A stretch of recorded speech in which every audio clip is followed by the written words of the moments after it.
Today is Tuesday, August 18th, 2026. Coming up on Roland Martin Unfiltered, streaming live on the Black Star Network. David Crowley wants to become the next governor of Wisconsin.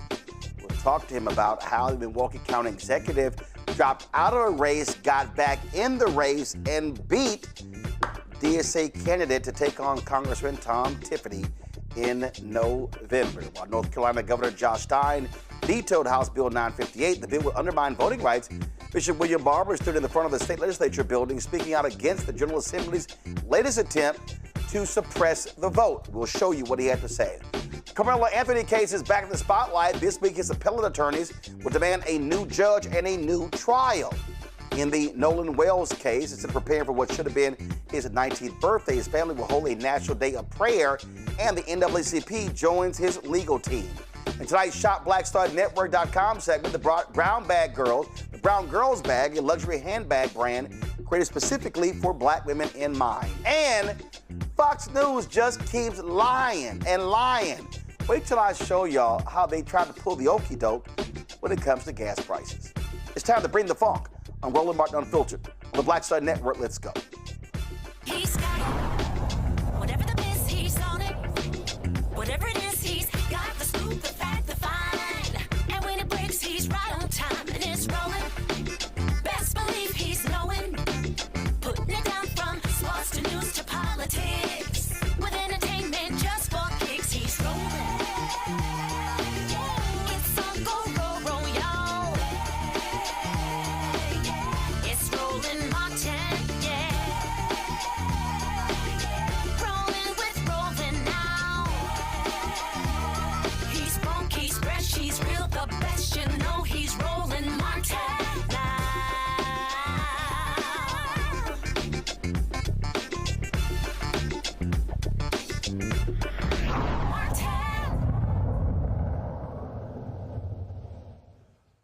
Well, let's just say the Democratic race for governor in Wisconsin was pretty wild. You had several candidates who ran. You had a DSA candidate, Francesca Hong, leading. You had former Lieutenant Governor Mandela Barnes. You had the current Lieutenant Governor. She drops out. He drops out. David Crowley, the Milwaukee County executive, he was in the race. He drops out, gets back in the race, misses the first 10 days on early voting ballot, and he somehow wins by a few thousand votes. Yeah. That's a lot of drama. He could become the first African-American to serve as governor in the state. Also, you have, of course, black candidates in several states as well. Also, if elected, will be the youngest person elected to the office. Joining us right now is David Crowley. Glad to have you on the show. Good to see you again. How the hell did you win? Well, first and foremost, thank you for having me, Roland. And you know, we made decisions based off of facts when we decided to suspend this campaign. And we learned that a lot of the facts that we were relying on, quite frankly, wasn't right. And so once the lieutenant governor made her decision to get out of this race, we jumped back in. But I'll be honest with you, it was not just, looking at the facts. It was also prayer, talking with my wife, talking with my family. But we knew there was too much at stake for us to sit on the sidelines. And so we got back into this race. And then 3 weeks later, we ended up becoming the Democratic nominee. And I'm excited to not just build a coalition, but to deliver for the working families here in the state of Wisconsin. You will be facing a Republican who Donald Trump is standing behind. And this is a state Trump barely won, defeating Vice President Kamala Harris. He lost this state to President Joe Biden in 2020, beat Hillary Clinton in this state. Many talk about how Wisconsin is so evenly divided, but you look at those last two Supreme Court races, Democrats came out in full force and crushed Republican candidates. What is your focus? How are you looking at the map in order to understand what you must do to win? Well, we know that this race is not going to just be about ideology. It's about winning and building the type of coalition across the entire political spectrum. Whether you're a Democrat, Republican, independent, or don't care about politics, it's about how we can move our state forward. And so we're going to be focusing on how we can tackle the affordability crisis, how we can bring care, whether that's child care, health care, in every corner of the state of Wisconsin, and provide more opportunities so families don't just, succeed, but they can thrive into the future. Health care, obviously a huge issue, but also the economy, jobs, housing. How do you plan to confront those issues on the campaign trail? Well, you have to meet people where they are. And as we've learned, throughout this campaign trail, is that we've seen a lot of manufacturing plants closing, a lot of jobs that are being taken over by artificial intelligence. And so we have to make sure that we're doing everything that we can as a state to protect them. And that means working with the private sector, working with the public sector, and working with everyone to make sure those opportunities are there. And so I'm looking forward to making sure that we're fully funding our school systems, so people have access to kids have access to the education that they need. We also have a very abysmal minimum wage, still $7.25 an hour. And we have to make sure that we raise that. But more importantly, creating more opportunities, pipelining individuals to different types of trades, and finding ways to reduce costs as it relates to education. And so there's a lot of opportunity here for us. But we know that we need someone who's not just going to fight and stand up against this Trump administration and MAGA extremism, but who's going to deliver a message, deliver a vision, not just for Wisconsin Democrats, but Democrats across the country. Data centers has been a major topic in a number of states. You gave a rather long, precise answer to that. And some folks were bothered by it. Others said, you know what, this is not an easy issue. It's not just simply I'm for, I'm against. Explain to our audience your position on data centers and what you want to see in Wisconsin. I appreciate that question. I want to be very clear.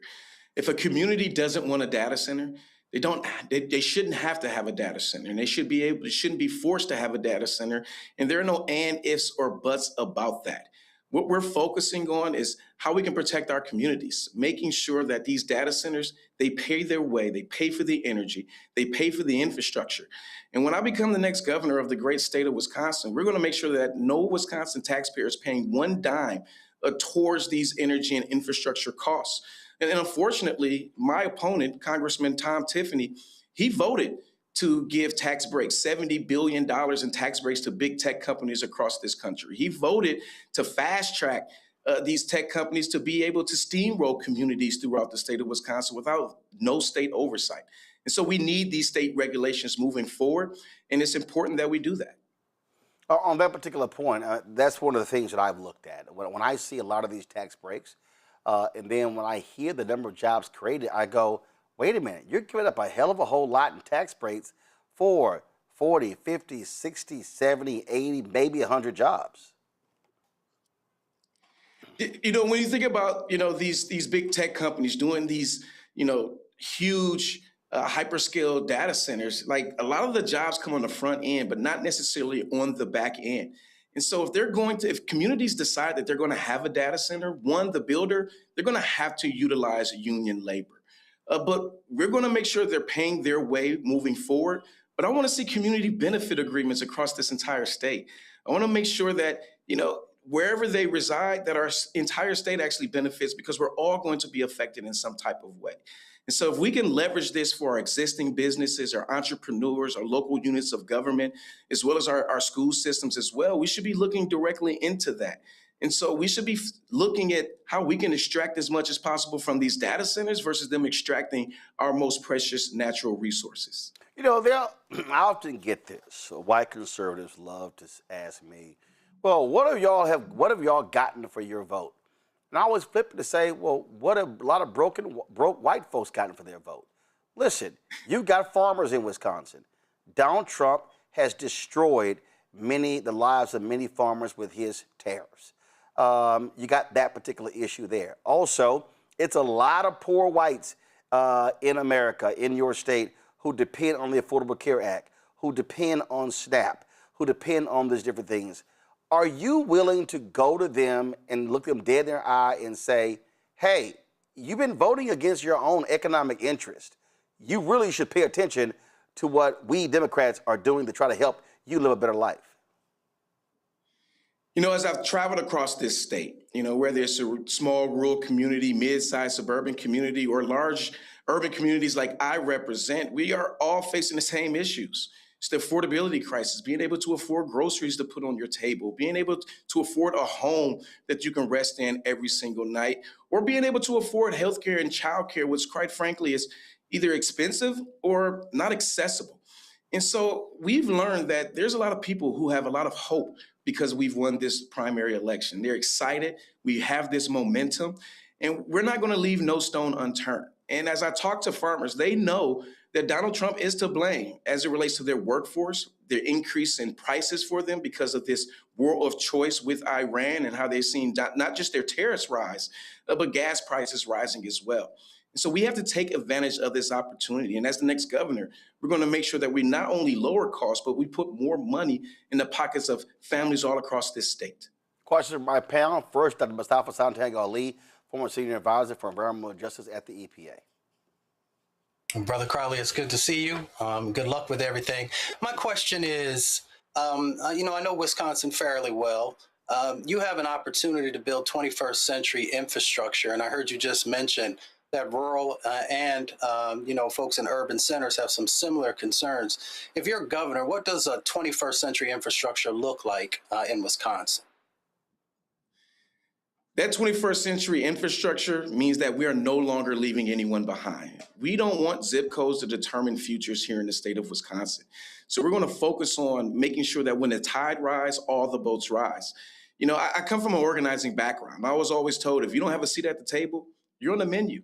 In our schools, our students, farmers, rural communities, older adults, they all feel like they've been on the menu, and especially people of color that I represent.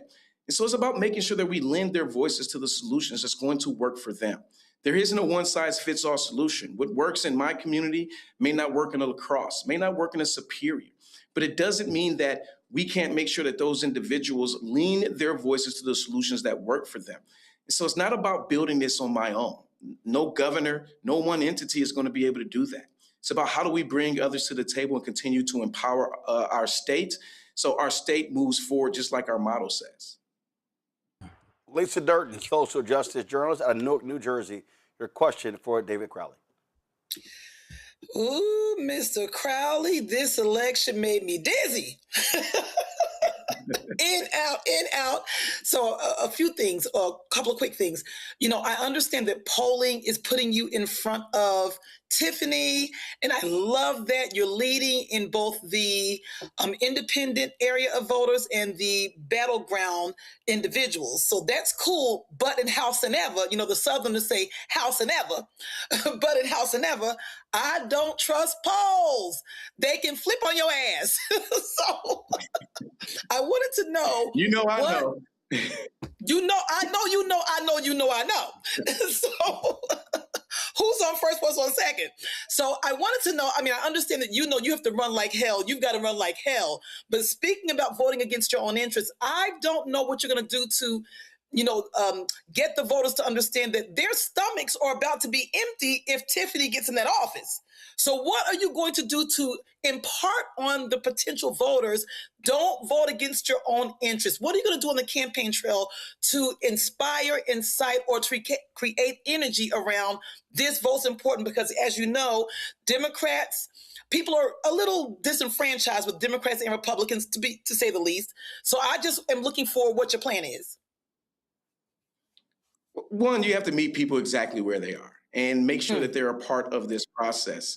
As a county executive in this race, I'm the only one who's gotten anything done, right? In Milwaukee County, we have the lowest unsheltered homeless count per capita than any community in the entire United States. We've lowered overdose deaths by 40% in just 4 short years.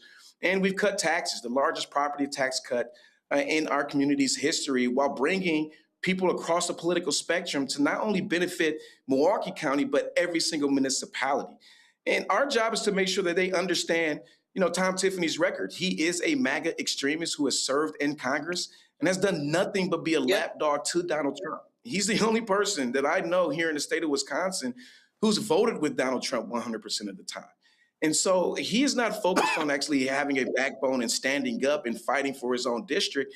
He's only going to do what he's told. And right now, whether you're on the far left or the far right or anywhere in between, we all know that government isn't working, and we need a governor who's going to bring folks to the table. And that's why I'm excited to be in this race. It's giving us a lot of opportunity to not only speak directly to the issues, but bring others to the table to join the movement that we've created. Nice. I appreciate that. Joe Richardson, civil rights attorney out of LA. How are you, sir? Good to see you. Listen, talk a bit about, the idea you were out of the race for a period of time and then you're back in the race. You win by a nose. I want you to talk a little bit about two things, about the momentum that it suggests, and then related to that, how you bring the DSA folks along, right? You didn't beat a slouch that got no votes. You beat somebody that got a lot of votes, and it's enough votes to really make a difference. You're going to need those votes to get over the line. Talk about how you use that momentum to connect the dots and bring DSA or whoever didn't vote for you along. I really appreciate that question. One of the first things that we did right after the primaries, we did a unity tour.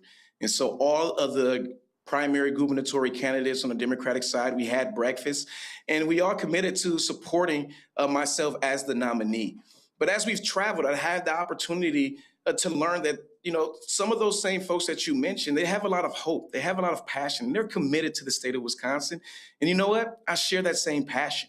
And we ultimately understand that our goal is to make sure that MAGA extremism isn't taking hold in this state. And the only way to defeat that is by defeating Tom Tiffany moving forward.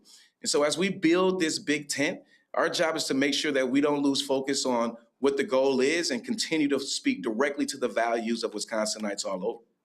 Last question for you, and that is, when Mandela Barnes ran for United States Senate, he lost by a very small margin. There was a 50,000 vote drop-off in Milwaukee from the previous election. I have been saying on this show that where African Americans are, we need to be voting at a minimum of 70% or higher in order to offset turnout elsewhere. Are you making it clear to your campaign aides, to your strategists, to your media buyers, that there has to be a significant investment in black voters to turn out there in Milwaukee, black-owned media, and others if you are going to win? Look, I am an absolute son of the city of Milwaukee and Milwaukee County. I grew up as an organizer, and this entire community, saved my life and helped me grow up to be where I am today. And there's no way that we're going to move in this campaign and not include the black community in some type of capacity. I mean, it is the foundation of who I am, and it's one of the reasons why I'm a public servant to this day. And so we are very intentional in not just focusing on black media, but focusing on all media, right? I'm not trying to be the governor of just Milwaukee or southeastern Wisconsin. I want to be a governor of all of us. But in order to do that, we can't leave no stone unturned. We're not going to allow anybody to fall through the cracks, and we're going to make sure that everybody has a seat at the table, including the black community. And so it's been really exciting to see the level of momentum that we've had here locally, because when I think about becoming the first African-American elected as Milwaukee County executive, you can imagine the black community absolutely showed up. All right. David Crowley, we surely appreciate it, and I'm quite sure we're going to be on the road a lot of different places in September and October, so we probably be crossing paths. Absolutely. Thank you for having me. Thanks a lot. Folks, got to go to a break. We'll be right back. Roland Martin Unfiltered, right here on the Black Star Network. All right, folks, let me get personal for a second. My mom had questions about her Medicare, so she called Chapter, a Medicare advisory company, and she texted me right after saying it's a great benefit.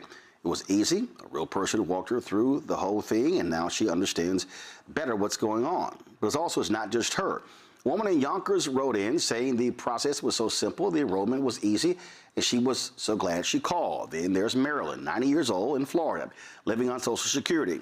Her premium climbed every single year north of $400 a month for coverage she could barely afford anymore. So what does she do? She called Chapter. They found her the same top-tier coverage for hundreds of dollars less. 90 years old, and finally somebody in her corner. I hear stories like that again and again from our community. The Medicare system was not built to work for you. Too much fine print, too many plans. Yet Chapter's advisors are independent and honest, the only Medicare advisors that compare every plan nationwide. They're focused on one thing, what actually works for you. If you're already in the right plan, they'll tell you. No games, and people who switch to a chapter saved an average of $1,100 a year. All it takes is 20 minutes. You talk to a real person, and it's completely free help. So call Chapter at 724-264-8281, 724-264-8281. That's Chapter. I don't know about you, but I find it interesting that so many people think they know black men so well. How we feel, what we think, what we want, why we do what we do. Hell, they even told us why we vote and why we didn't vote, but never asked us what our aspirations were, what scared us, what pisses us off, what we live for, how we live. That's what this show is. No translation, because we don't need anybody speaking for us, but we do need to speak for ourselves. This is not a traditional election show. And we don't need to speak through other people's lens. It's no translation. Right here on the Black Star Network. Join us.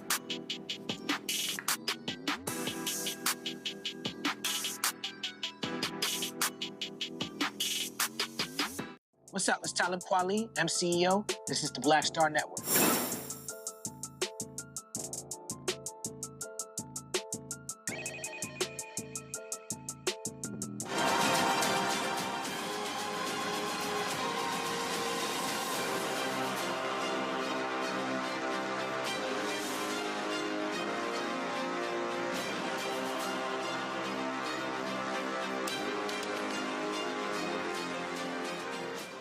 In North Carolina, Governor Josh Stein has vetoed Republican House Bill 958 and urged North Carolinians to call on the legislators to uphold the veto. He stamped the veto during a Protect Our Vote event at the Executive Mansion. The bill would eliminate a week of early voting in primary elections and allows challenges to early vote ballots up to 3 days after an election. Yeah. It also expands the State Board of Elections tools to purge voter rolls and the state auditor's role in local election administration. Now, y'all got to keep in mind, what Republicans did was they took the power of the Board of Elections away from the governor, and they skipped the lieutenant governor, Democrat. They skipped the Secretary of State, Democrat, and they give it to the state auditor, who's a Republican. Yeah, that's what they do. Here's Stein talking about the bill. They know they are more focused on giving tax breaks to the wealthy and to out-of-state corporate shareholders than putting more money into your pockets. They know they haven't raised the minimum wage in 17 years. And they know they've focused on culture wars that divide and distract us from how little progress they have made. So rather than to make your life better, they want to make it harder for you to hold them accountable for their failures. But we are here today because we can stop this anti-voter law. Here's what's wrong with the bill. They make it harder to vote early. They're slicing a full week off of early voting in the primary. About 200,000 North Carolinians voted in the first week of early voting this year. And if you vote early in the general elections, this bill makes it easier for partisan officials to throw out your vote for up to 3 days after the election is over. More than 4 million North Carolinians voted early in 2024. It is far and away the most popular way that folks vote in our general election. Who here has voted early?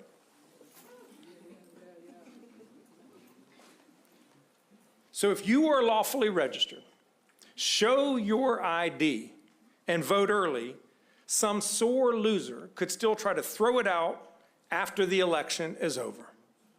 Your leaders should respect your vote, not restrict it. Earlier today, Bishop William Barber and other members of the clergy and moral activists gathered outside of the North Carolina State Legislative Building to protest and speak out against House Bill 958. This is what Barber had to say. Dust matters. We have been made from the dust. And we will not allow, that means everybody matters. That's right. It is shameful that this legislature, the leadership, would put the governor in the position to have to veto.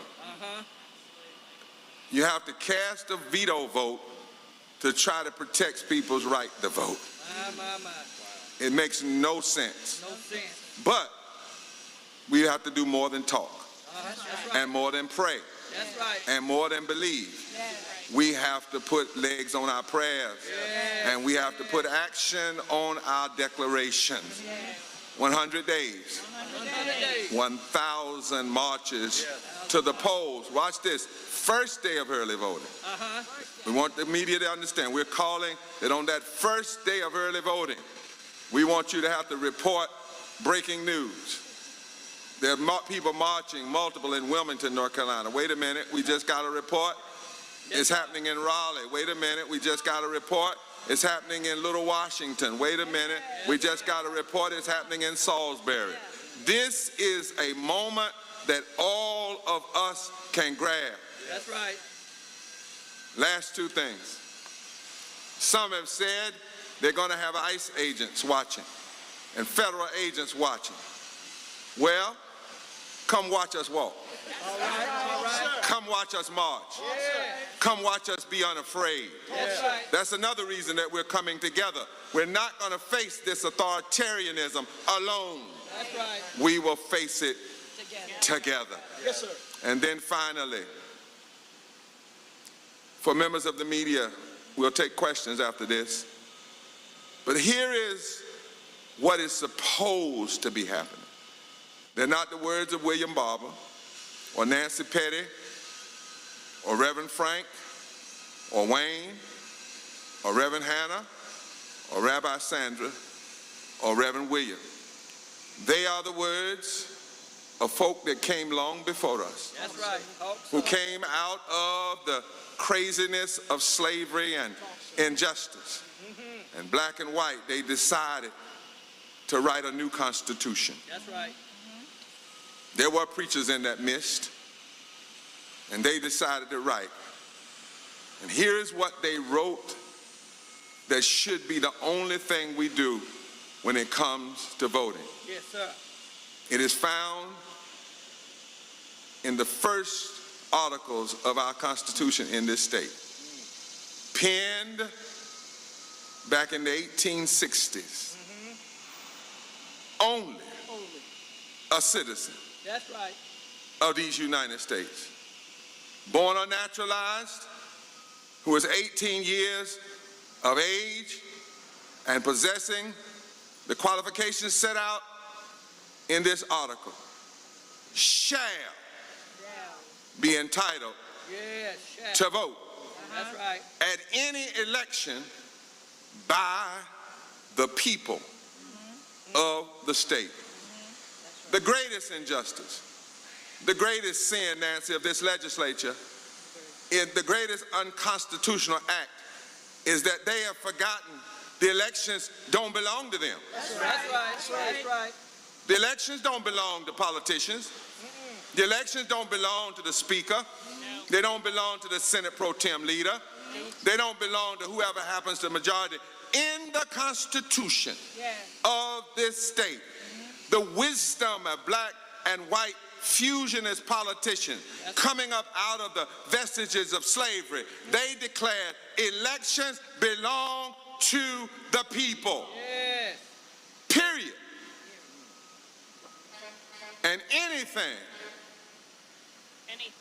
that attempts to block and suppress the people's election, when a few hundred people try to block millions, That's right. it is unconstitutional. It is sin. Morally indefensible. That's right. Constitutionally inconsistent.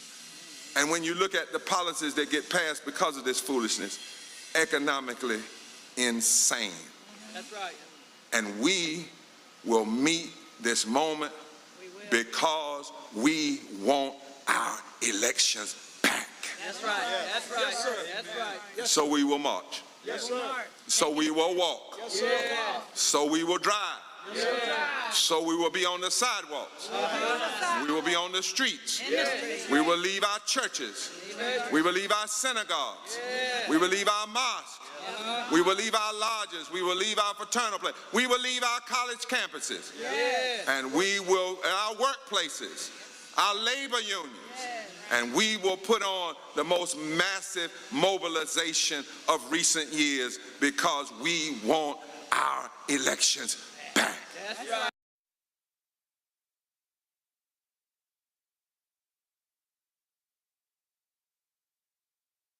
Of course, could attempt to override the veto. Stein is urging them to do so.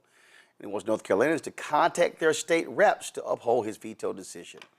The problem that we're seeing here, Joe, is that it's in narrow margins. And you've got 3 Democrats who lost their primary who are pissed off, and they may side with the Republicans. Yeah, this is an interesting situation. As you know, Dr. Barber is the reason Governor Cooper got elected. The things that he did to drive out the vote and to really appeal to the morality of people. And North Carolina is very much a bellwether for the fact that states and areas are changing and evolving. And so a lot of the time, the Democrats end up being successful at the top of the ticket. And of course, the Republicans want to undo that, even though the demographic isn't going in their direction. Their next strategy, of course, is the strategy in Texas and all of these other places where you keep less people from voting. And in an irony here, they want to give you less time to vote early, but give you more time to protest somebody's early vote. All the way back, all the way over to 3 days after the election. And so hopefully this is something that even the Democrats that are a little disaffected about losing their election. See, sometimes, listen, with close elections, you're going to win some of them and you're going to lose some of them. This whole thing is driven by turnout, okay? You don't want the opportunity for there to be a few votes that are siphoned off, a few things that are purged that end up making the difference in a close election. Hopefully, they see the larger view, take the larger and the longer view, that this is where we need to go. This is the best thing for the health of the country and certainly the best thing for the health of the state. I appreciate Dr. Barber always standing in the gap, repairs of the breach, doing what needs to be done, and North Carolina can continue to make its future by having as many people vote as they can so that the will of the people is done at the poll. Republicans, at least, have been pissed off since Obama won North Carolina in 2008. And they have done all they can to undermine the vote in that state since then. I never thought I would live long enough to see fascism at this level. I mean, it's never ended, but I thought, okay, we're moving in an upward direction from the 1960s civil rights movement and on and on and on and on. And my eyeballs continue to pop out of my 4 eyeballs, the 2 pairs that I'm wearing, and the ones I was born with pops out, and I'm thinking another thing. So I just have to say, I'm thankful for people like Dr. Barber, because if we don't have people standing in the gap and they're not on it like that, we are in double trouble. We really have to, the phrase stop the steal, we have to stop the steal. I don't understand how people are so complacent with it. Not just people who vote, but just everybody's just complacent, in particular now. I'm glad the governor is trying to make sure that people aren't jacking their vote. Voters have a right to vote early. We don't want things rolled back. So, because I'm thinking to myself, how can you just do this in plain sight? And over again, when I see these kinds of things trying to be enacted and they're trying to pass these kind of, Gestapo laws, I look at this as, wow, they're doing this in plain sight. Do they think we're fools? You all are acting with impunity because they know who gonna check me, boo? That's exactly what they know. So when you have people who are fearless like Dr. Barber, when you have people who are fearless like the governor, when you have people who are fearless who are going to come out in droves and vote not just their conscience, but vote their what's right. We know we can stop them, but it's not as simple as we just can't go, oh, well, no, we have to get on top of this.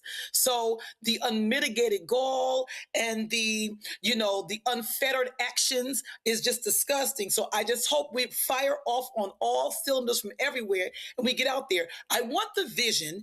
Remember when Obama ran the first time? I want to see that vision. We saw helicopters where people were lines around the corner. People had head rags on and scarves and slippers, babies in their hand, cups of coffee. I want to see that kind of election day right now in this time for November, because it's going to take that kind of, electorate and voters to make this happen. We have to overdo it. We have to overrun the race in order to win it. We really have to get out there and go hard in the paint, as they call it. Mustafa. And I'm looking forward to that. Mustafa.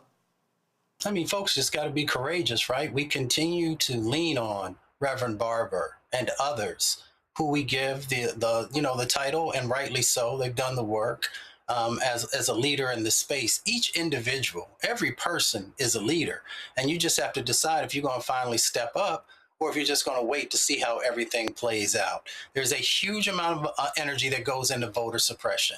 In the last 4 years, there have been over 1,500 bills introduced across our country to either stop you from being able to register or to kick you off the voter rolls or to be able to cast the ballot. 79 of those actually became law.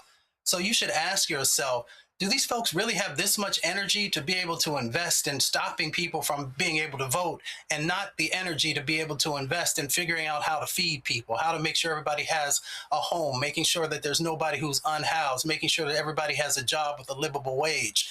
All those things should actually motivate you to make sure that there are individuals who are finally in these spaces who care about you and are willing to do the work. So if we sit home, if we sit on the couch, if you sit on your butt, then you can't blame anybody else for what transpires. Well, speaking of that, listen, it is primary day in several states. You've got Florida primaries. You've got the governor's race, the U.S. Senate race. You got those key congressional races. So we're watching that. You've got Alaska, Wyoming as well. Really paying attention to Alaska because Mary Patola, she's running. And she's running against an incumbent Republican. And there's a guy in the race who has the same last name, Dan Sullivan, different middle initials. And so that could cause some confusion there. But it really is, I think, let's pay a lot of attention, Lisa, to what's happening in Florida, because you've got, of course, Byron Donalds, supported by Donald Trump, leading in that race. You got former Republican David Jolly, who is running on the Democratic side, and he is running against Dodie Joseph. And so we're watching that race, as well as Dana Marie Foster, two African Americans. So we're watching that. He is expected to win. Then, of course, you've got the U.S. Senate race, Alex Vindman versus Angie Nixon.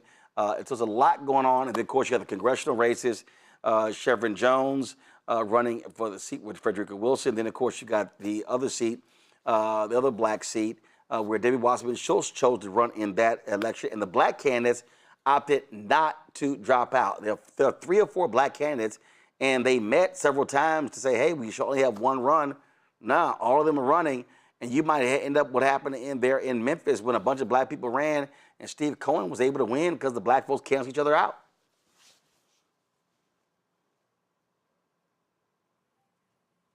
I'm not for sure if this makes any sense, but people say, a run for this person is a win for that person. I'm of the mind, we have to challenge. You must run. So you should. It's indicative of these races where one person jumped out of the race and then jumped back in the race. I ran for office before. I ran for lieutenant governor before on the Green Party many years ago. And people said to me, oh, you're taking a vote from this person and that person. But if we didn't run and challenge that election, it would have been a walk-on. I am all for it. So I'm just hoping that, these individuals stay in the race, they go hard in the paint, and they do their best, because there was an election in Newark, a lady named Donna Jackson. She didn't have no money. She didn't have no flyers. She didn't have no people. She didn't have no Roger, no rerun, no rent. But since she challenged the usual folks, because of that, she won a city of Newark race, but she didn't feel like, I'm not going to win and, I can't challenge it. We have to keep doing that to move the needle. That's the same thing with these democratic socialists. If they don't get in the race, we're not going to turn the tides. So I say continue to run so that we can make the difference. Somebody's getting in there. And it's not always about money and who you are and status. It's about just getting in the race. I'm a former track runner, so my track references. The thing here... somebody might drop the baton. That's the point. Somebody's going to drop the baton. One of the things we're watching, one of the things we're paying attention to there, specific in Florida, Joe, turnout. Democrats have been losing in that state. They're in disrepair. Nikki Fried has been trying to rebuild the party in the last several years. And so turnout, that's one of the things we should be looking at tonight. How hyped are Democrats there to vote in the primary? And, it wasn't long ago where our dear brother, who's struggling now, our prayers are with him, came very, very close to becoming governor. So the numbers are there to affect a change.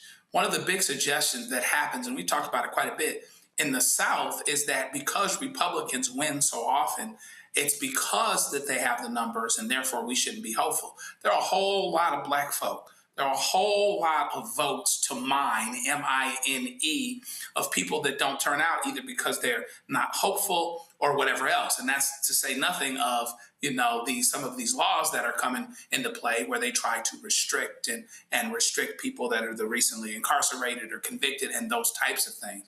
But hopefully they can reconnect to the momentum that let folks understand that Florida was changing. I think Florida still is changing, just like Alabama is, just like Mississippi is, just like Texas is. The question becomes, can we have an overwhelming turnout to show that despite your attempts to siphon off and to purge and all of these other things, we are still marching towards being a different state than we were just because of the numbers.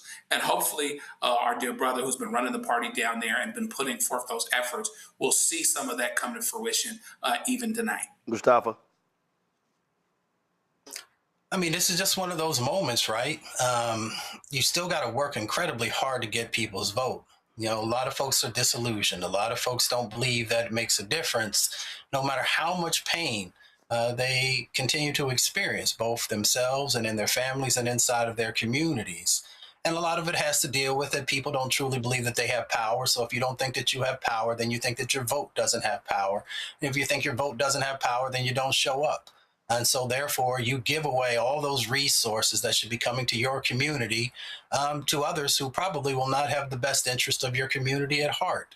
So one of the things is really helping people to understand, as we've talked about on the show before, the power of your vote. But not just the power of your vote, but how it is transformative. And a lot of times people don't do the work that's necessary to help folks to have an understanding of what that looks like. So we continue to educate. We continue to try to motivate folks, but at the end of the day, people are going to have to determine when they've had enough and when they're willing to make sure that there's real change that happens. All right, folks, let's go to a break. We'll be right back. Roland Martin Unfiltered on the Black Star Network. Don't forget to support the work that we do. John Breen, the Funk Fan Club. Goals get 20,000 of our fans contributing on average $50 each a year. That's $4.19 a month, 13 cents a day. If you want to do so via Cash App, use a Stripe QR code. You see it right here. As for credit cards as well, checks and money order, make it payable. Roland Martin Unfiltered, P.O. Box 57196, Washington, D.C. 20037-0196. PayPal, R. Martin Unfiltered. Venmo, RM Unfiltered. Zelle, Roland at RolandSMartin.com. Roland at RolandMartinUnfiltered.com. Back in a moment. All right, folks, let me get personal for a second. My mom had questions about her Medicare, so she called Chapter, a Medicare advisory company, and she texted me right after saying it's a great benefit. It was easy. A real person walked her through the whole thing, and now she understands better what's going on. But it's not just her.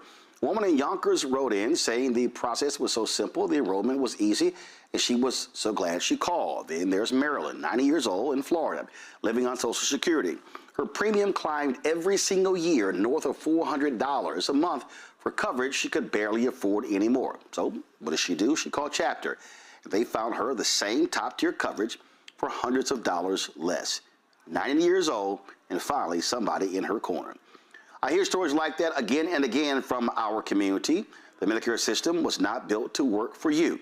Too much fine print, too many plans. Yet Chapter's advisors are independent and honest, the only Medicare advisors that compare every plan nationwide. They're focused on one thing, what actually works for you. If you're already in the right plan, they'll tell you. No games. And people who switched with Chapter saved an average of $1,100 a year. All it takes is 20 minutes.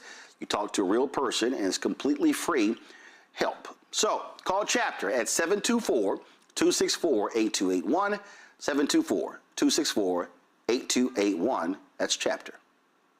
I don't know about you, but I find it interesting that so many people think they know black men so well. How we feel, what we think, what we want, why we do what we do. Hell, they even told us why we vote and why we didn't vote, but never asked us what our aspirations were, what scared us, what pisses us off, what we live for, how we live. That's what this show is. No translation, because we don't need anybody speaking for us, but we do need to speak for ourselves. This is not a traditional election show. And we don't need to speak through other people's lens. It's no translation. Right here on the Black Star Network. Join us.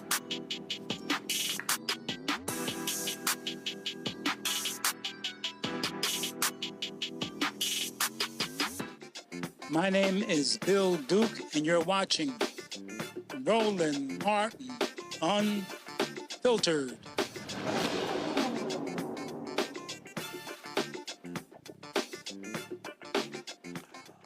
Well, folks, ABC finally decided to start fighting Donald Trump. They filed a First Amendment lawsuit against the Federal Communications Commission. The suit claims that his investigations and regulatory actions are part of Donald Trump's retaliatory campaign to curb the network's free speech. The lawsuit filed in the U.S. District Court in D.C. also seeking to halt a proceeding in which the agency and its chairman, Brendan Carr, demanded that the network put its 8 stations up for early license renewal. That followed Donald Trump's attacks on the network, including its nighttime host, Jimmy Kimmel. The lawsuit is heavy in references to Donald Trump's attacks on ABC and calls for it to lose its licenses, including its complaints over the way that ABC News moderated the 2024 presidential debate during an attack on a news reporter who asked about releasing the Jeffrey Epstein files, and in a Truth Social post in which the president complained about late-night shows being 100% negative against him. The network's legal team said the FCC's actions violated its free speech rights, and they want a judge to step in. Joe, I'm going to start with you. ABC paid us $16 million to settle a lawsuit Donald Trump levied against George Stephanopoulos. Every lawyer said it was BS. But I guess Disney thought, you know what, let's pay them the money, and maybe that's going to curtail a tax on this. Nope. Sure didn't. And really, to be honest with you, they should have done this a long time ago. They're seeking a TRO, preliminary injunction, as they should be. Now, you know, the skim the complaint a little bit, drastic times, call for drastic actions. This complaint has a potential to be groundbreaking in some ways. But if you look at actually what's happening, a lot of these stations weren't up for renewal till 2028. The FCC basically says, and really pretextual, well, let's put them back up for now, which in a best case scenario means they pay a whole lot of money over several years to fight this thing and to get from point A to point B and to be renewed, or they don't get renewed, but they move up dealing with the question, okay? So this really should let everybody know that when it comes to this administrative related stuff, you have got to fight. You can't just keel over, as it were, because FCC basically just kept coming, and so that little $16 million wasn't enough, and the things that they actually said, the things that they actually threatened. I mean, Donald Trump talked out loud about wanting to have these stations' licenses undone. He talked out loud about it. What else is there to do in that situation but fight? They tell us certain animals, they can kill you, but they, if they have a way of escape, that's what they'll do. But when they're against the wall and they know they're against the wall, what they do is they fight. And you have a problem at that point. And so really what ABC should have realized is that it's been against the wall for a long time. I guess better late than never, but hopefully they stay at it, because if they fight and the next place fights and the next place fights and the next place fights, the Trump administration is not particularly good at fighting a 10-front war. They're not particularly good at it because, among other things, they aren't the smartest and they aren't the most competent. So put that to the test and go where you need to go, because the republic is at stake. First Amendment rights are at stake. A free press is at stake. We have to do these things, and I'm glad they're finally doing it. You know, the thing that jumps out here, Mustafa, you can't play footsie with this dictator. And all of these different people thought, oh, well, if we just throw him some cash. No, he's so brazen, he's going to demand more. He is an absolute extortionist. Mm-hmm. Well, they got their pimp game on, and people just got to understand the dynamics that are truly playing out in front of you. So first of all, people hear me talk about this all over the country. Stop funding your own oppression. So when you pay off, these deals that these folks try and put in place, then you continue to fund your own oppression. You continue to put the blood in the water. The sharks are going to come. When you have bullies, and these folks are bullies, right? I've worked for a number of administrations, never seen anything like this. They're going to continue to punk you. Whether you are a multi-million-dollar conglomerate or you're somebody who's a little bit further down the food chain, they are going to continue to push you. They're going to continue to punch you. They're going to continue to do these things because most folks won't stand up and push back. My daddy used to say he could always tell if somebody had a strong spine, because no matter what came at them, they were going to continue to stand up based upon what their values and priorities are and not be moved. But unfortunately, we've had folks who've done this. So when you have these folks who continue to try and censor, let's say that word again, to censor what's being shared because it is not a part of their ideology, then they continue to try and utilize both the courts where they continue to lose. It just takes a long time. And they continue to try and extort people, as you just shared. So stop funding your oppression, stop going down on your knees, and stand up for what you believe in. Yeah, pure, simple as that, Lisa. And the bottom line is, you got to fight. This man is a thug. He has no bottom, none, zero, zilch. And so you got to swing on his ass. Yep. It's funny. Listen, last time I checked, everybody knows you don't pay the ransom money. You don't pay. Because they think we're going to keep digging. I'm going to reach down in your purse to pay your way and your homeboy's way. Come on, stop paying that. And my mother is from the South, and she would always get mad when I tried to stand up. I had to evict tenants. And when I'm there, I'm waiting for them to close the door. She says, you better get off that porch. Those tenants could have a gun. I said, I might have a gun. So here's what we're about to do. I'm about to test that ass. She was scared. I can't fight, but I want to see, can you fight? That's the problem. So I was like, woo, about time ABC, put their big girl boy panties on and said, let me go out swinging. Somebody's got to have brass balls to fight and battle Trump. These Gestapo tactics is silencing media. All, establishment media, don't you have a bunch of lawyers? So I just hope and pray, as they say, that ABC's lawsuit against them for the FCC retaliatory campaign to lock down on the right to free speech for everybody makes other people, like a domino effect, say, oh, okay, if ABC can stand up and they can go out swinging and getting in the ring, let me do the same. I think this is going to be the beginning of all of that, because after a while, when you press Donald Trump against the wall, he just falls to the ground. He thinks, let me see if I can punk you. And that's exactly what has been happening. People have been getting punked literally. And I'm sick of it. It's disgusting. Again, you can play the game. You can go ahead and think. Yeah. You can pay him off. You can think that, he's not going to treat me that way. I mean, he's shown exactly who he is. Here's a perfect example for me of what happened. So, it's been all this talk about this woman, Natalie, who works for Trump, writes his tweets. She's always around, always by his side. So Georgia Senator John Ossoff took a dig at her and Trump. Yo, watch out, check this out. I've got 2 little girls at home. Eva's 4 and Lila's 1, and I'm so grateful to this country for the security and the opportunity it affords them. But this isn't the world I want to leave them. Soon enough, they'll learn there's now plastic in human blood and breast milk. That toxic forever chemicals are in half the country's drinking water. Eva loves animal documentaries, and she'll learn that the butterflies are dying off. She'll ask me why I allowed these things to happen. She'll learn about the nuclear weapons that still threaten annihilation. And when you step back and consider it, the situation is absurd. Tech titans dig bunkers and warn us the new intelligence they're training could lead to mass joblessness or human extinction, and our Congress debates ballrooms and youth sports. We've amassed enough firepower to end the world 1,000 times over, but we can't summon the will to guarantee health care and pre-K. I say all this to say that it's the crushing weakness of our politics against the unmet needs of our people and the massive stakes of our times that's shaking our faith in the future.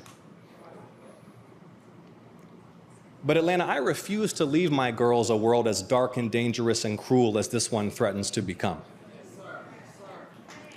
See, when Eva...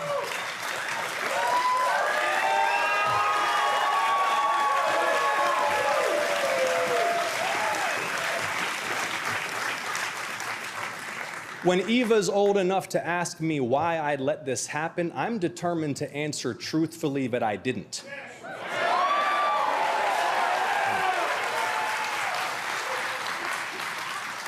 I'll tell her how the same year she turned 5, Georgia stood up all together, all at once, and said, "Enough is enough."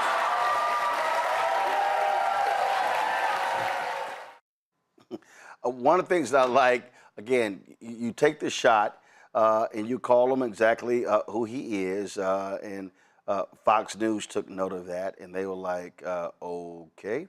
And they were like, well, you know, and of course, Laura Ingraham, she wasn't too particularly happy, but I don't know why they all upset. Donald Trump, all he ever does is trash as well. And so, again, you treat him exactly who he is, the thug that he is. To me, that's what you should always do. Well, stop. These folk got to learn how to fight. These folk got to, listen, ain't no rules when it comes to this fool. You got to hit him with every damn thing. Well, first of all, we hit him with the truth, right? Because the truth is definitely going to hurt, because it highlights the fact that they have done nothing for this country to help it to heal, to help it to be safer, to help it to be more prosperous for the majority of folks. So, you know, those are facts. So when you can't deal with the facts, then you bring all this other ancillary stuff into the conversation and try to take people off of what they need to be focused upon. And that's the reality of the situation. The other part of it is that I don't know where these folks grew up. I never understood folks allowing a bully to punk you. I wasn't the biggest kid growing up, but I guarantee you one thing, no matter what I had to do to make sure you understood that if you put your hands on me, you put your hands on my family, you hurt somebody inside of my community, then we're going to have a problem. And I don't understand why folks are not willing. You know, what Senator Ossoff just talked about really should motivate you, in the fact that how do you look your children in the eyes? How do you look the elders in your community in the eyes? How do you look your community in the eyes when you're not willing to do anything to help to protect them? Especially for folks that all those folks have helped to raise you up, to help you to have a foundation underneath of you. And then you're just going to allow somebody to come in and just do whatever they want inside of your community. Makes no sense to me. You might lose, but I guarantee you one thing, if you throw them up enough times, the person will think twice before they come at you again. Indeed. I had this other clip. Lisa, check this out. Remember, he promised to lower prices on day one. You remember that? And I want the president's remaining supporters to hear this, because it was all a lie. Under Donald J. Trump, it costs more than ever to stock your fridge, to power your home, to make a cup of coffee, to buy school supplies for your kid or a tractor for your farm. Gas is up 30% since inauguration. Diesel 47, coffee 35, ground beef 23%. They doubled your health insurance premiums and slashed Medicaid to cut taxes for their corporate donors and the ultra-rich. They made you pay more for everything and took us to war on lies and spent most of last year trying to cover up for the world's most famous pedophile while the crook president and his crook family raked in billions. Now, where I come from, Joe, that's called checkmate. Yeah, bringing it. Mic drop, bringing all of it. But what's so funny is, just like Mustafa just said, he's telling the truth.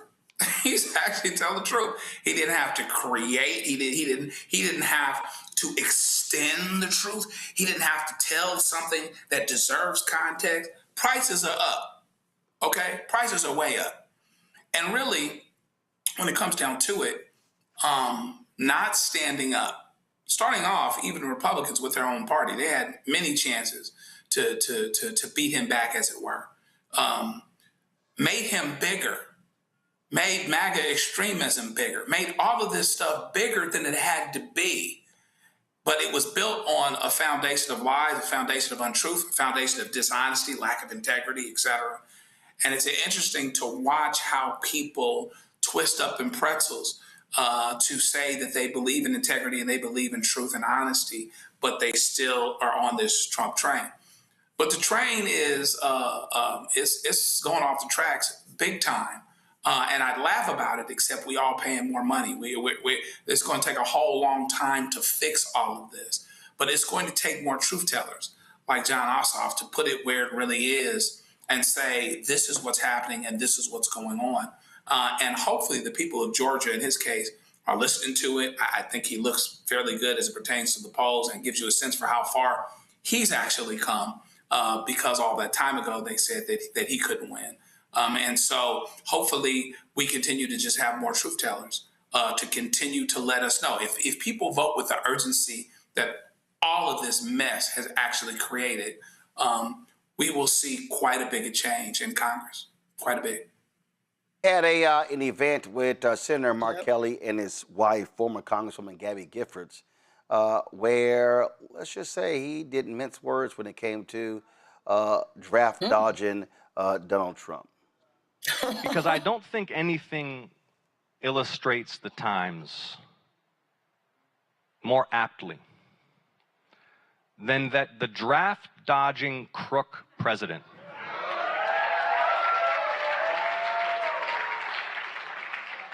who has plunged our nation recklessly into a war he knows not how to end or to win, tried to imprison this man who embodies American heroism, a decorated combat veteran, naval aviators, astronaut, space shuttle commander, U.S. Senator.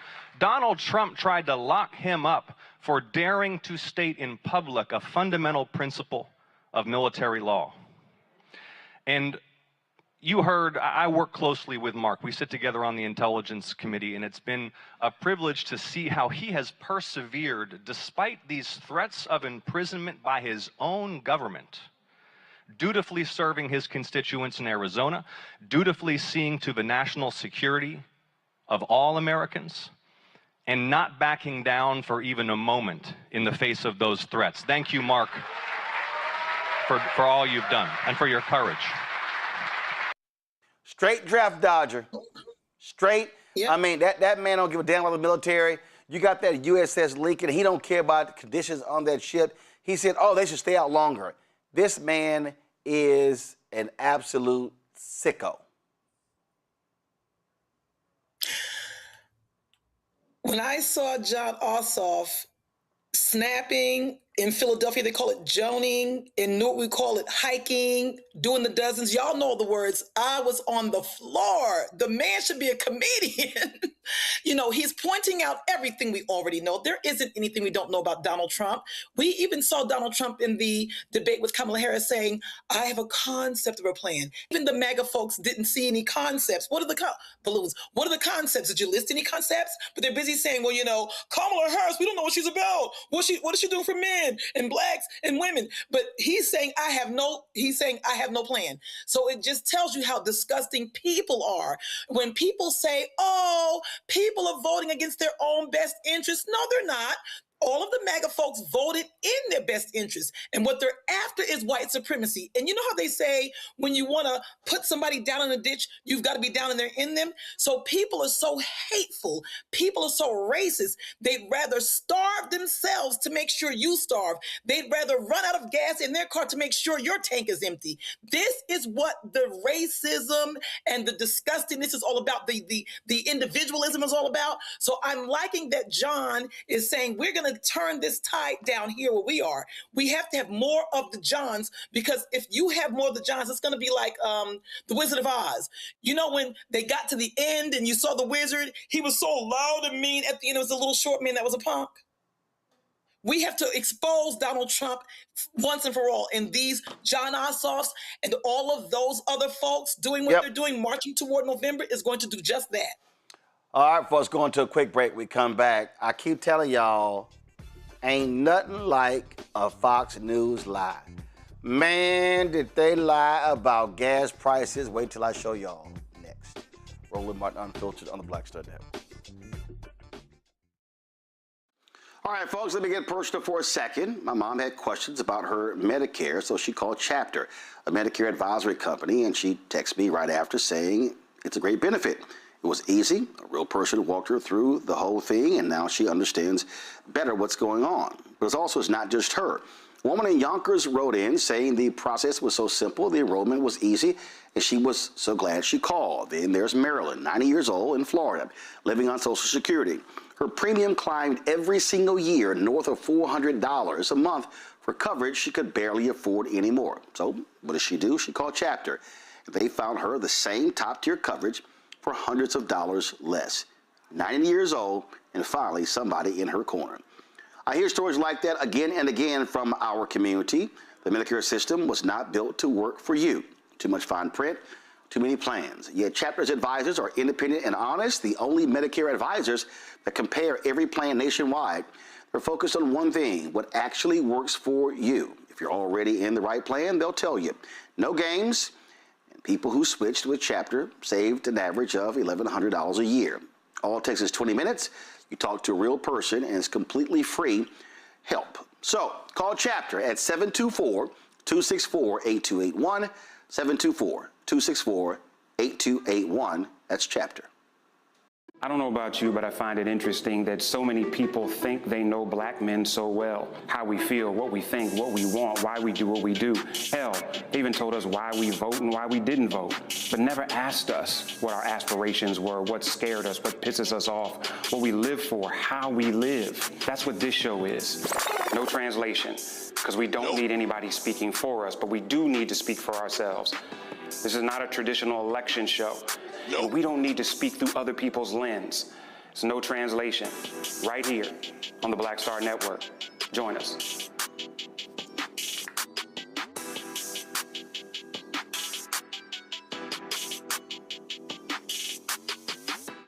I'm Ryan Wilson, CEO and co-founder of The Gathering Spot, and you're watching Roland Martin Unfiltered on the Black Star Network.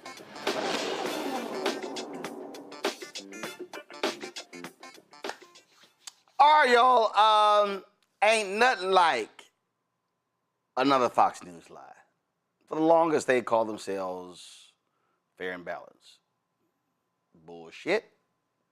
They weren't. They done all they could to lie for Donald Trump, to just cover for him. They keep saying the economy is great, it's wonderful, it's fantastic. They're all lying. Check this segment out on gas prices. And before I toss back to you, yesterday we aired a graphic that showed gas prices incorrectly last year were $4.13 a gallon. They are in fact $3.13 a gallon. That's 90 cents more in the past year. The Trump administration says those gas prices will fall quickly once the operations in Iran ends. Now back to you. Oh, I want y'all to roll it again. Now, before I toss back to you, yesterday we aired a graphic that showed gas prices incorrectly last year were $4.13 a gallon. They are in fact $3.13 a gallon. That's 90 cents more in the past year. The Trump administration says those gas prices will fall quickly once the operations in Iran ends. Now back to you. So, really? How hard is it? This is the graphic, y'all. It's right here. This is the graphic. You see, they tried to show a year ago, it's $4.13. Then it was like, actually, it was like a lot lower. That's what they're doing, y'all. That's what they're doing. They lie.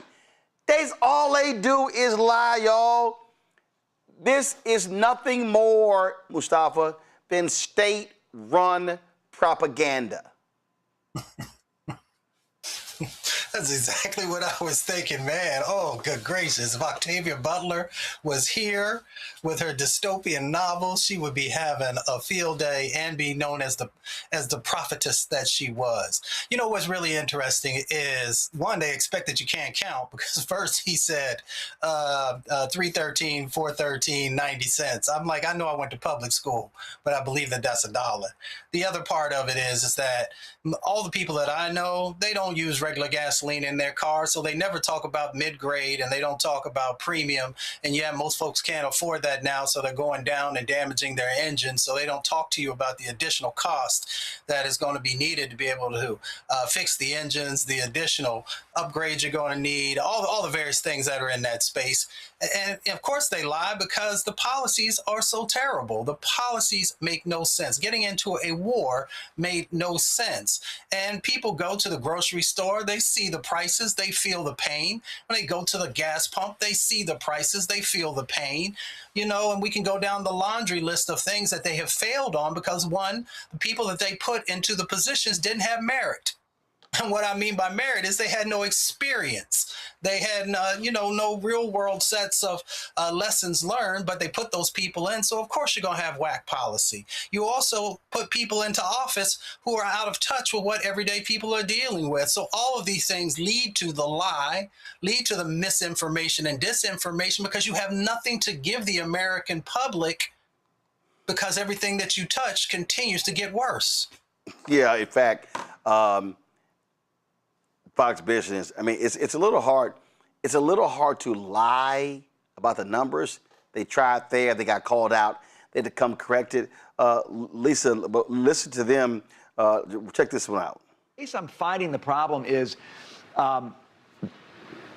in the Strait of Hormuz, the whole oil thing. I'm feeling like we're losing clarity on what we're doing there. Okay, and maybe that's an understatement, but I do feel like we're losing some clarity there now. So I'm at the point, and you gave me this way of thinking about it last week, Dagan. I'm at the point where I do not want to hear anything about whether or not Iran wants to make a deal. I don't want to hear anything about how much control we have. I don't want to hear anything. Said this last hour, as much as gas prices, anger voters. I think he's a bit perturbed.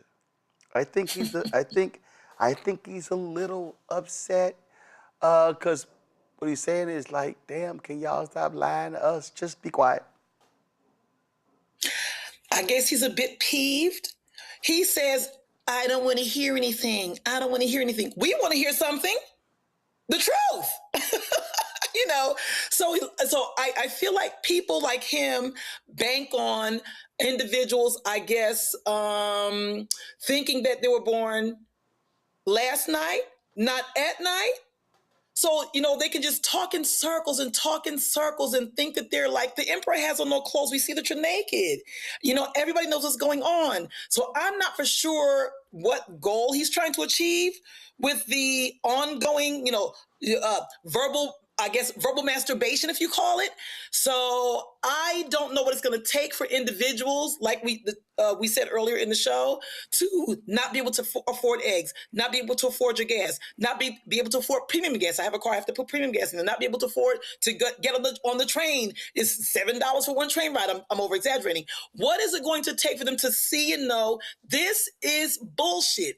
This is a lie. This is not happening. What are you about to do? It goes back to voting. The only way that I know people have learned their lesson, if you will, is at the polls. Because I'm thinking, didn't you learn in 2016? Didn't you learn then? You didn't learn then? So I'm not for sure what the whole the issue is with loving Fox News and standing by their lies. They're not really news, because we see the outcomes for that population, and the audience is still glomming on to, oh yes, but they're right. They don't do their own. It's just not even homework. You just look around and you see right there in front of you. It's like snowflakes coming down. It's banging you in the head, a snowflake at a time. Don't you see? I'm going to go back to, they do see. They want to make sure that the least of us is lower than them. As long as black folks and people of color are beneath them, they don't mind the suffrage. I think that they know. They want to make sure we're suffering better than them. And you can't make me suffer unless you're doing a little suffering. I see no other answer other than that. It's ridiculous. Joe, I'm going to play one more for you, because, again, I know they got to be going, like, damn, listen, we can't just lie when the jobs report comes out, when the bond market, they're like, listen, we see, they can try to fudge, but doesn't always work. Listen. Well, and unfortunately, we have more ground to go, because if you look at real wages after you account for inflation, everyday Americans' paychecks aren't keeping up with the price increases still, and that's a problem. Because you think? You know, it's a cold game when the math ain't mathing. And, you know, Bible says all things work together for good. And people are going through some very, very tough times right now. And I'm hoping that the good, or that the silver lining, is that it is drastic enough where people show up and vote, and they don't take what's being said at face value. There's no midway. There's no gray area around this. We don't have time for folks that are lying. I know how much more money I'm spending for gas. I know how much more money I'm spending for beef. I know how much more money I'm spending for fill in the blank, whatever it is that it might be.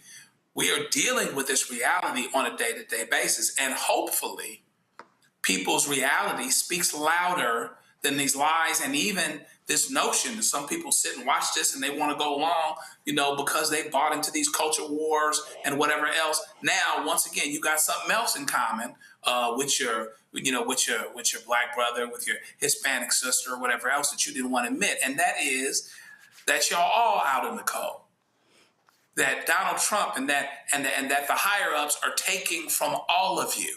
Okay, so you know that's staring at you. You can decide not to stare back if you don't want to, but the problem is the reality is going to speak louder than all of that. So hopefully people get that. And, you know, the Fox people are interesting, because those that kind of want to tell the truth, they kind of sheepish about it. Like, you know, they worry, like somebody looking backstage and saying, well, let's pull him and not put him back on. I don't know how that goes, you know, when you need to make something else out of actual facts that say we are doing worse by any objective measure. So I guess that's the soap opera of Fox News. You won't hear the truth, but at least you get to see how people react. You know, Jocelyn, Illinois, 2,500 Tyson food workers out of a job because the plant shut down. In Nebraska, Kellogg plant shut down. 3 plants shut down in the last week. All of them voted for Trump by more than 10 points. How you like me now? All right, y'all. I'll be right back. Roland Martin Unfiltered on the Black Star Network. All right, folks, let me get personal for a second. My mom had questions about her Medicare, so she called Chapter, a Medicare advisory company, and she texted me right after saying it's a great benefit. It was easy. A real person walked her through the whole thing, and now she understands better what's going on. But it's not just her. A woman in Yonkers wrote in saying the process was so simple, the enrollment was easy, and she was so glad she called. Then there's Marilyn, 90 years old, in Florida, living on Social Security. Her premium climbed every single year north of $400 a month for coverage she could barely afford anymore. So what does she do? She called Chapter. They found her the same top-tier coverage for hundreds of dollars less. 90 years old, and finally somebody in her corner. I hear stories like that again and again from our community. The Medicare system was not built to work for you. Too much fine print, too many plans. Yet Chapter's advisors are independent and honest, the only Medicare advisors that compare every plan nationwide. They're focused on one thing, what actually works for you. If you're already in the right plan, they'll tell you. No games. And people who switched with Chapter saved an average of $1,100 a year. All it takes is 20 minutes. You talk to a real person, and it's completely free help. So call Chapter at 724-264-8281, 724-264-8281. That's Chapter. I don't know about you, but I find it interesting that so many people think they know black men so well. How we feel, what we think, what we want, why we do what we do. Hell, they even told us why we vote and why we didn't vote, but never asked us what our aspirations were, what scared us, what pisses us off, what we live for, how we live. That's what this show is. No translation, because we don't need anybody speaking for us, but we do need to speak for ourselves. This is not a traditional election show. And we don't need to speak through other people's lens. It's no translation. Right here on the Black Star Network. Join us.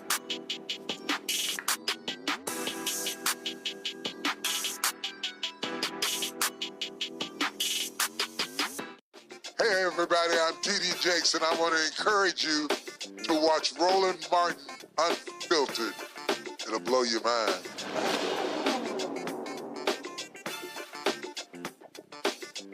In Texas, the high-profile Frisco track meet stabbing case is back in court on Wednesday. Karmelo Anthony's attorneys will ask the appointed San Antonio judge Sid Harrell to remove Judge John Roach from the case post-trial proceedings.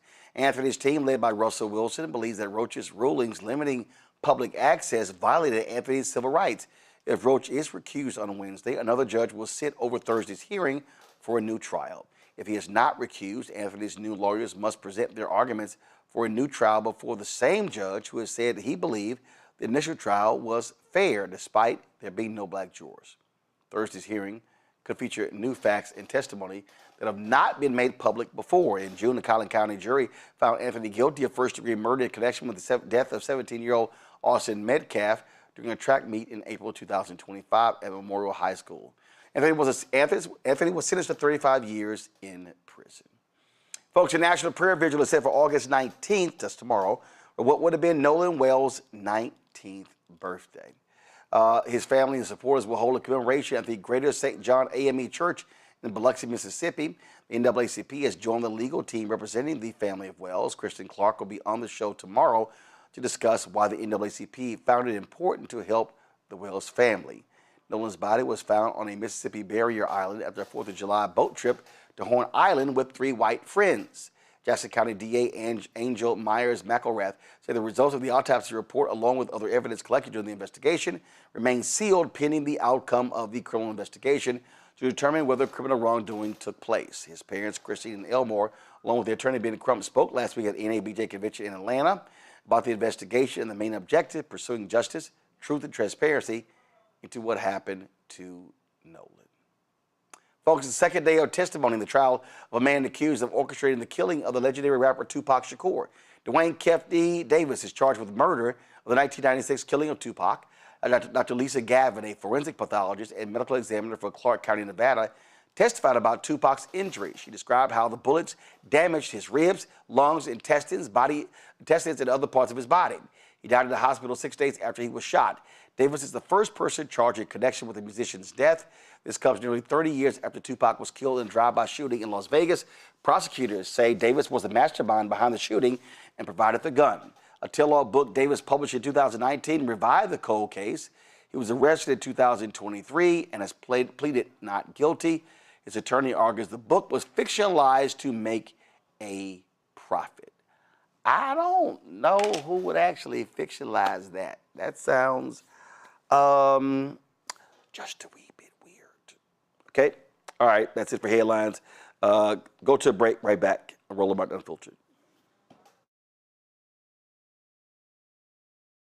All right, folks, let me get personal for a second. My mom had questions about her Medicare, so she called Chapter, a Medicare advisory company, and she texted me right after saying it's a great benefit. It was easy. A real person walked her through the whole thing, and now she understands better what's going on. But it's not just her. A woman in Yonkers wrote in saying the process was so simple, the enrollment was easy, and she was so glad she called. Then there's Marilyn, 90 years old, in Florida, living on Social Security. Her premium climbed every single year north of $400 a month for coverage she could barely afford anymore. So what does she do? She called Chapter. They found her the same top-tier coverage for hundreds of dollars less. 90 years old, and finally somebody in her corner. I hear stories like that again and again from our community. The Medicare system was not built to work for you.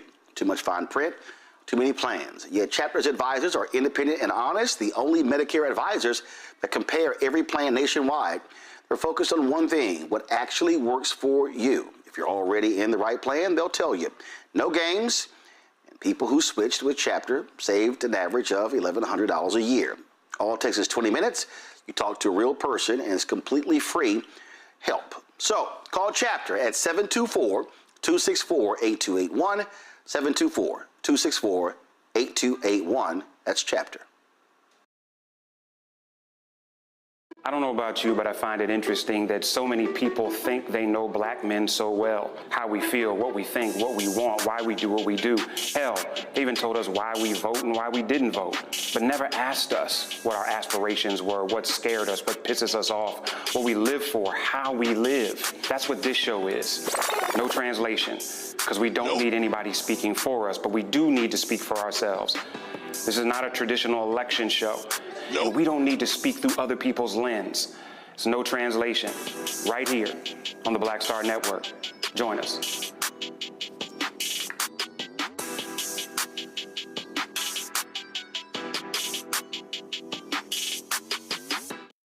How you doing? I'm Mark Curry, and you're watching the Black Star Network. That's why I got these glasses on, because that black star is bright.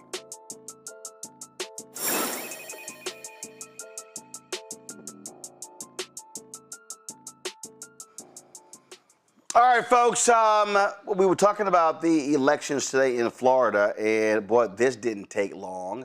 Listen, it's 7:28, polls barely closed. The Hill just reported this. Debbie Wasserman Schultz, Congresswoman, clinches Florida House primary win despite pushback from black Democrats. Now, remembered, she ran for this seat after gerrymandering took place there.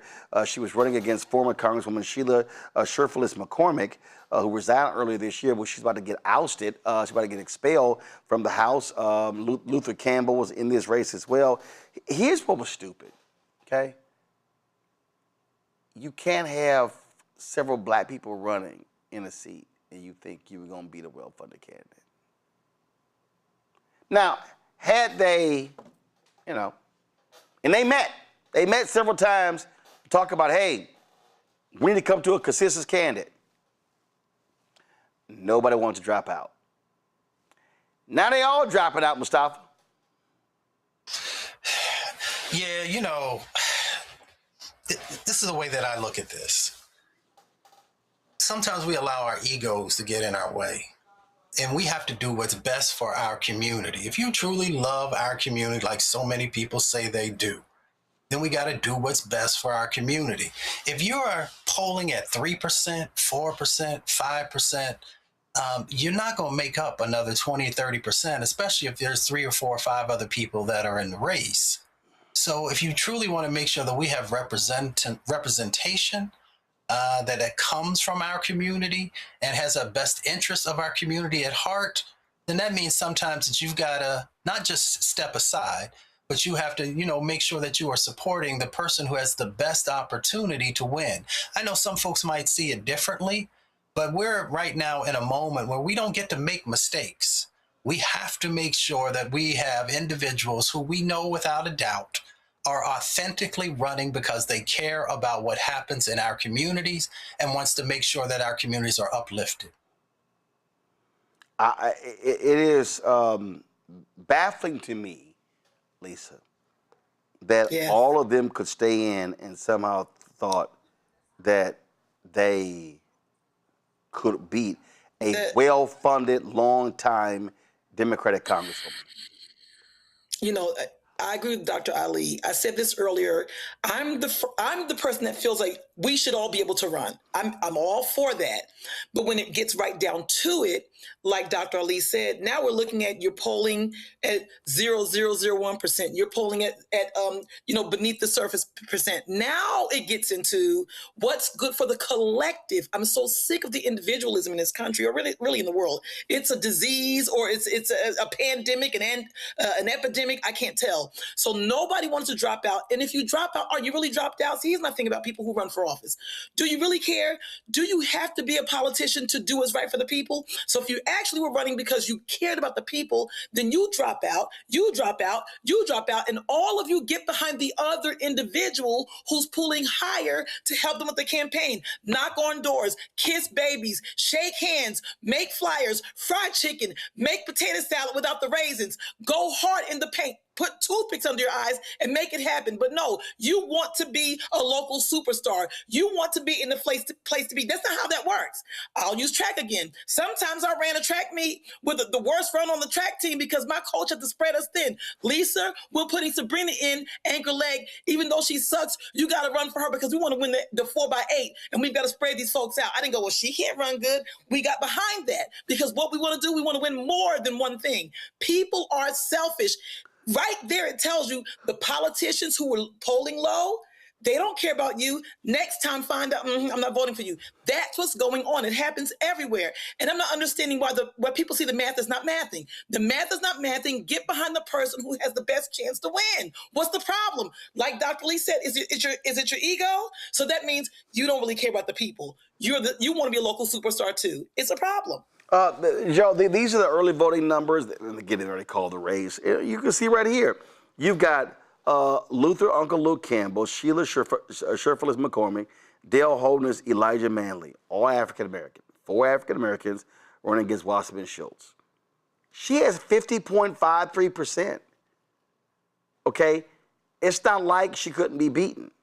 But none of those 4 wanted to drop out. Yeah, and quick math, it looks like all those 4 together are 33 plus 15, and so that's 48 to her 53, assuming it would have been the 50. No, she's got 50. She's at 50. She's got 50. 50.53. Right, and so you are right where you need to be if you consolidate, is the point. And so, we have to decide. We can't have this if it's not me, it can't be any of us kind of thing. You have to get behind somebody. We saw something similar here in California when, 18 people was running for governor, however many it was. And really, we got lucky that Swalwell got smoked out. So he had to leave it because otherwise it could have been 2 Republicans in there, or we could have jeopardized ourselves going towards the fall. And so not only is it important if you understand that you can't win and the numbers don't match up, is to get out, but to get out early enough so you get off the ballot so that the residual of you is not there. You know what I mean? And so, so it's a serious problem. And listen, she might have run in some other district, but her money came with her, her campaign account came with her, her name recognition came with her. She is not a slouch, Debbie Wasserman Schultz. However one might feel about her, if you wanted to have a chance to beat her, you needed to join forces. It wasn't going to be just one of you. Even Luke. Luke made some records. He did pretty good with the Supreme Court.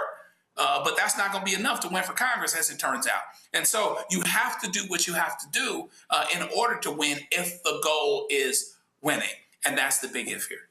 The governor's race and U.S. Senate race results won't be available until after 8 p.m. And so we'll be certainly certainly watching that. One of the things that we've talked about when it comes to these elections, when you look at numbers, and it's very interesting. I saw something earlier. Wait a minute, Nikki Barnes. Hold on one second. I saw this tweet from her. I cracked up laughing when she posted it. Give me 1 second. Yeah, Nikki Barnes. She's a Florida consultant, and she tweeted this: based on the numbers I'm seeing, Democratic voters 50 to 65 plus are getting ready to choose every last one of our Democratic nominees. Now, some of y'all are about to be mad, but I would encourage you to call the younger millennials and Gen Z and tell them to go vote. Y'all have heard me say this numerous times. At the largest demographic in America are millennials and Gen Z. They outnumber Gen X. They outnumber baby boomers. They have the numbers. But they don't vote. And I keep saying it over and over and over again. If you're a millennial and a Gen Z, you keep yelling, I'm so sick of seeing all these old people. I'm tired of seeing all these old people. I have listened to y'all bitch about Clyburn, and y'all say Maxine, and y'all say Mfume. Oh, all these folks. I'm sick and tired of these 70 and 80-year-old people holding office. We need to pass the baton. No, y'all need to pass the ballot. This is not that hard, y'all. If you do not vote, you are not going to win. And the numbers don't lie. The two groups that vote the highest across the board, 54, 55, 64, and 65 plus. That's who's going to the polls. So I don't want to. I don't know what it takes. I don't know what it takes, Joe. But I'm just gonna keep saying, hey man, the candidates are not just gonna come to your house and knock on your door and sit in your lap and say, let's go vote. So when you look at the ballot, student loan debt's on the ballot, health care's on the ballot, housing's on the ballot. All the stuff, you look at all of these polls, all these surveys, all these things, it's right there. But they got to show the hell up. That would seem to be motivating, right? The idea that healthcare is so expensive, the idea that housing is so expensive. A kid's not going to graduate from college in Southern California and afford $3,000, $3,500 rent to start. It's not going to happen. It would seem as if they would have the urgency to step up and make their voices heard through voting. Andy Young said in his book years ago, he said he was talking about more of the black establishment, the older folks, the Roy Wilkins, people in NAACP and Urban League. And he said, was there a little friction there? There might have been, but the fact of the matter is nobody gave us power. We took it. We brought it directly to the people. And so if the youngins want to be heard, all they have to do is get involved based on what they need, based on what they're missing, based on the fact that it's going to be more difficult for my child to have the same advantages economically, et cetera, that I did. That ought to be a motivating factor, one would seem. And so you can't stand on the sidelines when you're supposed to be in the game and then, be pissed about the outcome. That's not going to do anything. And really, if you really want people to be responsive and to react to what your concerns are, you have to show up with your vote. Because if we all did show up and vote like that, there is some combination and some correlation between what the older folk, mature folks would want and the younger folks would want. We would be winning elections all the time. And so they need to show up, show out, do what you need to do because you got needs too. And that's the thing, Lisa. I mean, I don't know. Right. I mean, you can't say, well, I didn't know, I didn't realize it. I mean, I'm sorry. At some point, you got to grow your ass up. And look, I tell my nieces, welcome to adulting. No, right. Now, I'm going to have to push back a little bit. I am a senior citizen, you know. I am cute. But I got to just say, it's about representation. It's not as simple as y'all Negroes vote. Now, I'm going to say this here. Hold on, stop. When you say it's about representation, what does that mean? I'm about to tell you. Now, I call them lifers. I'm not going to name no names of all of the lifers who've been in Congress since 1975, 1982, and 1905, and 1962. They've all been there. They don't do what I think. I'm not a political strategist. I'm a little black girl from Newark with an idea. I really think what would help the vote for the little youngins is if the lifers didn't try to be there for life and they do or can do what Mom Donnie did. You need to groom other yous. I need other yous to groom other yous. Bring them along and you help them to get their campaigns together and you push them up. It's not as simple as saying, oh, just vote because you can, millennials and Gen Zs. I need the Mom Donnie effect. I need individuals to run people on tickets like what Mom Donnie's doing. He's 30. He's running other 30-somethings and 40-somethings. Can't the lifers do that? Can't they bring people along and say, hey, this has nothing to do with lifers bringing them along. No, this has nothing to do with lifers bringing them along. This has to do with. No, I'm saying if lifers this bring them has along, to do with whether representation. this has to do with whether they're showing up. If they show up, they can elect whoever the hell they want to elect. But they're not showing. It's a chicken and egg thing. It's a chicken and egg thing, Roland. It's chicken and egg. What came first, the chicken and egg? If I see me, I might go out and vote. But I can't see me unless I win. Oh, look, I can't see me unless somebody vote for somebody who looks like me and they win. Okay, Roland, it's a chicken. What came first, chicken or the egg? No, I can't sit here and say, man, I sure want to see some young folks run. Are you voting? No, I ain't voting till I see some young folks run. I don't think it's that. Nobody's sitting there saying, I'm not going to vote till young people run. I just think it's. Yes, they are. Yes, they are. When I first saw Sue Simmons, I said, I want to be an anchor person. I didn't think until I see a black woman anchor person, I'm not going to be a black woman anchor person. Okay. Okay, but the reality is. But the reality is you can't get elected. You can't see someone unless they get elected. I'm getting And you can't get elected unless you get votes. And if the folks don't vote for you, you ain't never getting elected. And then if you don't get elected, they ain't gonna see your ass. Are y'all brothers?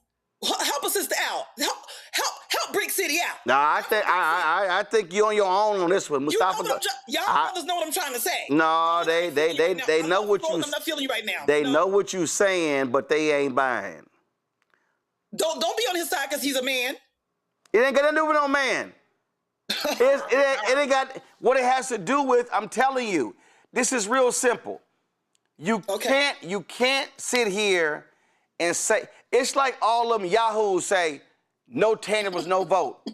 Your ass ain't getting no tangibles during the election. You need the person to win to get tangibles. Listen, I'm the least political person in the world. When I was called on to run for lieutenant governor in the Green Party back in 2017, we didn't win. I didn't want to do it. Someone said, Lisa, based on these things we think about you, we want you to run for the Green Party lieutenant governor. I had no thought of doing it. I wasn't interested in doing it. I said, okay, what the hell? Now, we didn't win, but somebody said they reached in and pulled me in, and then the idea came, we had a few meetings, okay. Now, we didn't win, but there were a lot of individuals, regular John Does, Jane Does, who said, oh my God, I'm inspired by Lisa. She's a just round the way girl. And I got a lot of votes, although we didn't win. But I didn't think, let me run for representation. Somebody asked me, then there was representation. The chicken egg theory. Okay, Roland's not feeling me. Damn you, Roland. No, I'm not. And the reason I'm not is because Mustafa, it reminds me of when Reverend Jackson was in Ferguson, and all these young brothers were upset with the death of Michael Brown. And Reverend Jackson said, you want to see them cops get charged? Yeah. Do you want to see the cop go to prison? Yeah. Would you love to be on that jury to convict? Yeah. Reverend Jackson said, you know you can't serve on a jury unless you're a registered voter. None of them were registered. So it's like the brother doing after the death of George Floyd. Man, these politicians ain't nothing. They ain't gonna change. I'm gonna march. If your ass is marching and you don't vote, all your ass is doing is taking a walk. Yeah. I mean, that's real. You know, I like to use myself for a real world example. So I work with all kinds of young people all across this country, some outside the country. So we'll focus on the ones here. I'm always encouraging them when they tell me that they, are not appreciating what they're seeing. There's impacts that are happening. I'm like, well, you got to run. You got to run for office yourself. It doesn't mean you got to run for congressman or senator. Start, on the local level, and then as you build your portfolio, you can move up. So I do think that it's important for us to encourage young people to run for office. But of course, you got to vote. You got to get registered to be able to do that. The other part of it is that younger people, especially the groups that you just mentioned, are going to be facing a different set of challenges along with some of the traditional challenges because our economy is changing so rapidly, jobs are disappearing, and younger people need to be playing a role in framing out these new sets of opportunities that are going to be in front of them. And if you are not, voting, if you are not a part of the process, then somebody else is going to be making some decisions, and more than likely they won't be beneficial to you. We can flip this same conversation to brothers who are on the corner who are deciding not to vote. And I have the exact same conversation with them. If you want something to change, then you should run for office, because often you'll hear people say, well, I don't want to vote for that Democrat or that Republican or maybe even that independent. First thing I say is, why don't you or somebody who you have respect for get them to run, and then you get engaged and make sure that you're voting and getting other people registered, so forth and so on.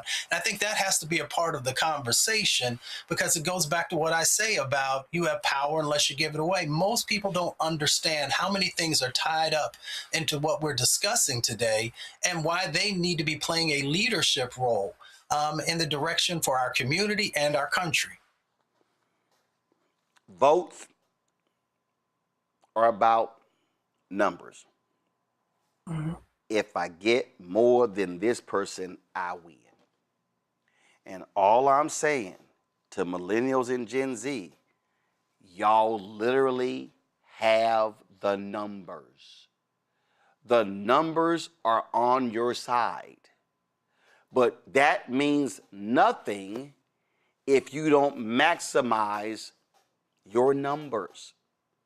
If you are not voting in huge numbers, and if when you look at the turnout, y'all, it don't lie.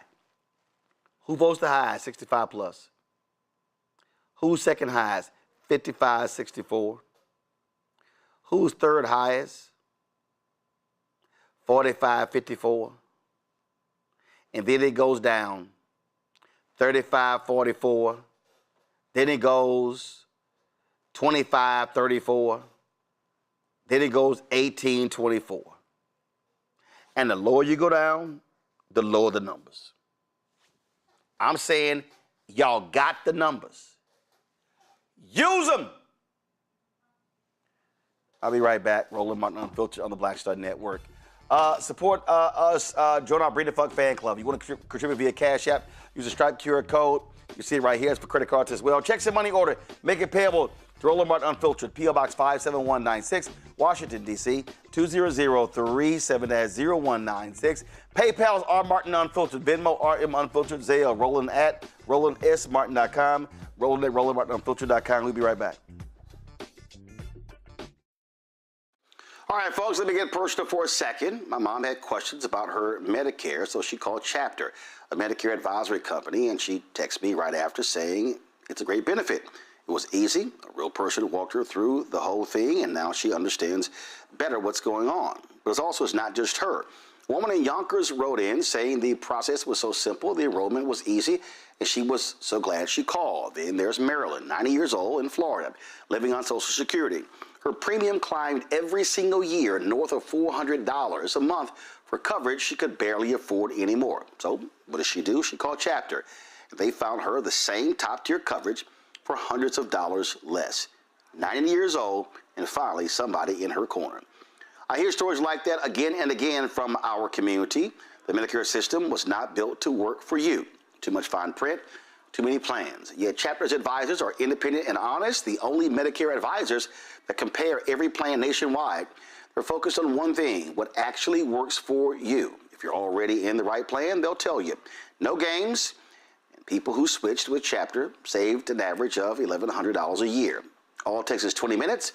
You talk to a real person, and it's completely free help. So call Chapter at 724-264-8281, 724-264-8281. That's Chapter. I don't know about you, but I find it interesting that so many people think they know black men so well. How we feel, what we think, what we want, why we do what we do. Hell, they even told us why we vote and why we didn't vote, but never asked us what our aspirations were, what scared us, what pisses us off, what we live for, how we live. That's what this show is. No translation, because we don't need anybody speaking for us, but we do need to speak for ourselves. This is not a traditional election show. And we don't need to speak through other people's lens. It's no translation. Right here on the Black Star Network. Join us.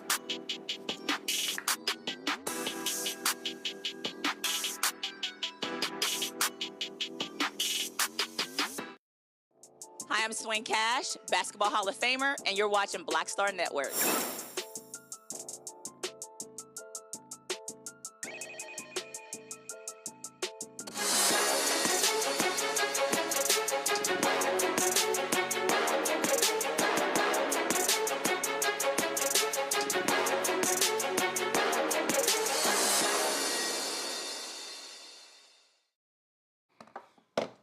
All right, y'all. If you're ladies, you're looking for you're a bag lover. This is just for you. Just Melanin CEO and founder Miosha McFadden has created Brown Girl Bags, a luxury handbag brand that centers black women in spaces where elegance, confidence, and representation belong.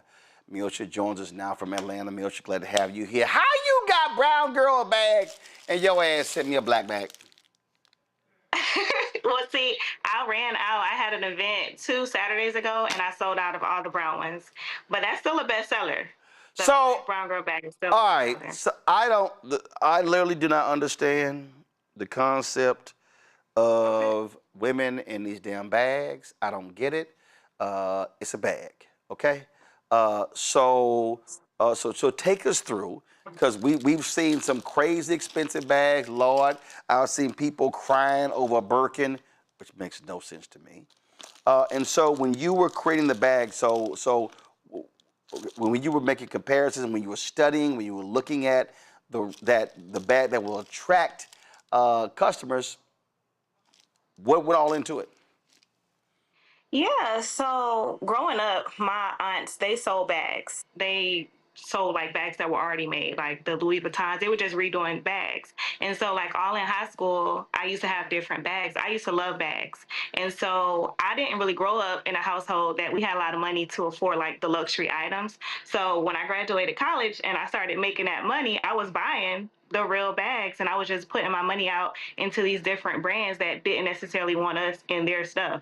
So my whole goal was to start a brand that represented us, represented Black women, allowing us to feel stylish, feminine, and bold and confident. All right. And so what were you doing when you started this? I mean, what was your background? So a little bit about myself. I do a lot of things. So I'm a licensed therapist. I'm a hairstylist. I'm a mom, a business owner, mentor. And so I know what it's like to wear different hats. So the idea of the Brown Girl bag, became bigger than just a handbag. It became like a representation of what we carry, everything that we carry. So, like I said, I did start after I graduated from college in 2015. I went to an HBCU and I saw like how that was like a culture shock for me. And I just wanted something to represent us. And so, like I said, I was putting money into different brands and they didn't necessarily want us in their stuff. So why not create a brand that welcomes us, for us, by us? Okay. All right. So, so take us through your bags. Is it a question of, and first of all, where are your bags made? How are they crafted? I have them manufactured overseas. So I let them know my idea. They create it, they send it back. And the idea is to have different shades of us. So I have the browns, I have like the light colors, I have the darker colors, and that's like the craftsmanship behind it. And they're vegan leather bags, so they're affordable. Vegan leather bags. Okay. All right. Gotcha. Do you have bags for meat lovers? I mean, I like meat. So, all right. Just check. Question for the panel. Lisa, you first. What's the T on my bag, sis? What's the T? I got a P.O. box number. I'll give you one. I'll give you one. And like I said, they my tagline, every time someone buys a bag, they say, I love my brown girl bag, because I look at it as not just a bag. Like I said, it's a representation of everything that we have to carry. It's a statement piece. It speaks before you even get to. Absolutely. And I wanted to ask, an important question since we're talking. When you started your business right around the crux of the whole, the tariffs and yada, yada, yada, yada. So what happened when all the tariff BS jumped the hell off? What happened to the manufacturing and your price point and all of that? It was definitely a lot. Like I said, I didn't come from like the background where I had a lot of money to invest in luxury. And so my whole goal was to make it affordable luxury. So around that time when everything happened, like my business, like the money that I poured in it, it was a terrible point. And so it was moments where I wondered, why am I really doing this? But when I was like I used to go to different colleges popping up, and I used to see a student, with the bags, and then it reminded me of why I started. So a lot of times when I'm like crashing down, I just remember, my why.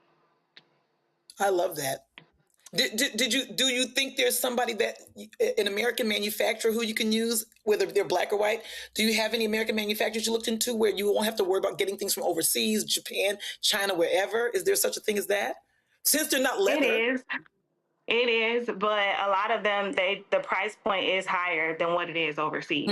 So if that's the case, I would have to go up on what I'm charging. I've said that. I've said that for a very long time. That people, when they always say, "Can you make it in the country?" I'm like, "Yeah, but are you going to pay the higher price?" I mean, that's just the bottom line. That when it comes to Gotcha. Joe.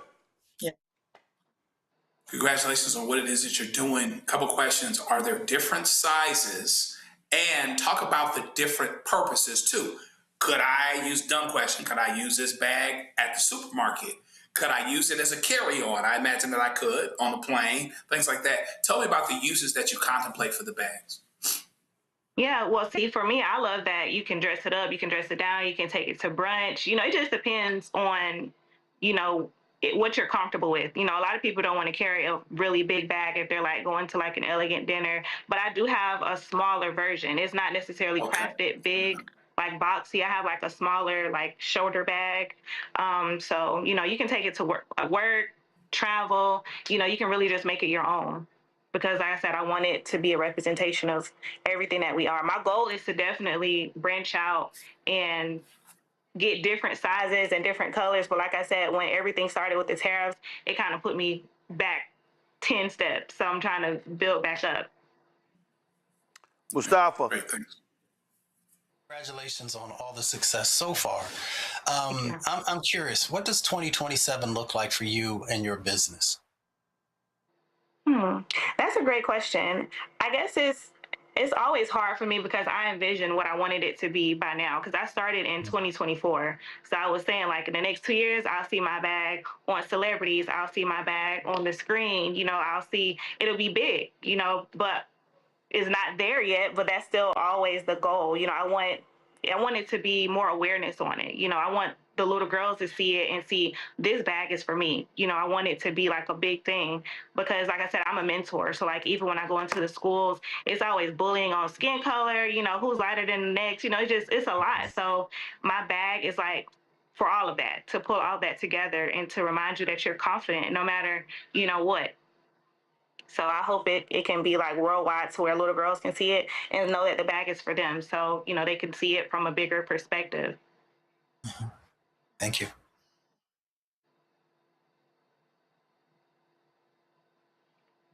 Folks, so if y'all want to check out Miosha's bags, do me a favor, go to shopblackstarnetwork.com. Shopblackstarnetwork.com to check out her bags. You got all the bags there on the website. And so if you go to shopblackstarnetwork.com, you can check them out. And you can, of course, support Brown Girl bags. That's right. Even though I got a black one right here. Brown Girl bag. And so y'all can check it all out by going to shopblackstarnetwork.com. Shopblackstarnetwork.com. Miosha, we appreciate it. Thanks a lot. No problem. Thanks for having me. All right. Give me 1 second, folks. We have been covering, looking at what's happening in the Florida races. And I'm checking something right now. And I don't see this here. So we told you that initially we said numbers were coming in at 8 o'clock. Yo, I just made a phone call and they said AP called it. I have not seen. Do me a favor, Keenan, Carol, I need you to check the AP wire to see if they've actually called this race in Florida. Yo, if they call this race in Florida, shockwaves are going to be sent. This is right now, this is the New York Times. With 83% of the vote in, Angie Nixon is up 55-44 against Alex Vindman. He's a retired lieutenant colonel. She's a state representative. Y'all, he had endorsements. He had millions of dollars. Everybody, she did not raise lots of money. It was Angie Nixon, of course, who was battling, fighting voter suppression, fighting Ron DeSantis. Y'all, straight up, according to, I just made a call to someone who's working on her campaign and said, Roland, this over. She's won. AP called it. That means that, but I haven't seen, nope. Take it back. Go to my iPad. It has been called. Go to my iPad. Angie Nixon has won the Democratic primary in the state of Florida. The race has been called by the Associated Press. Yo, that is a huge upset in Florida, Mustafa. Again, she was being crushed in the fundraising.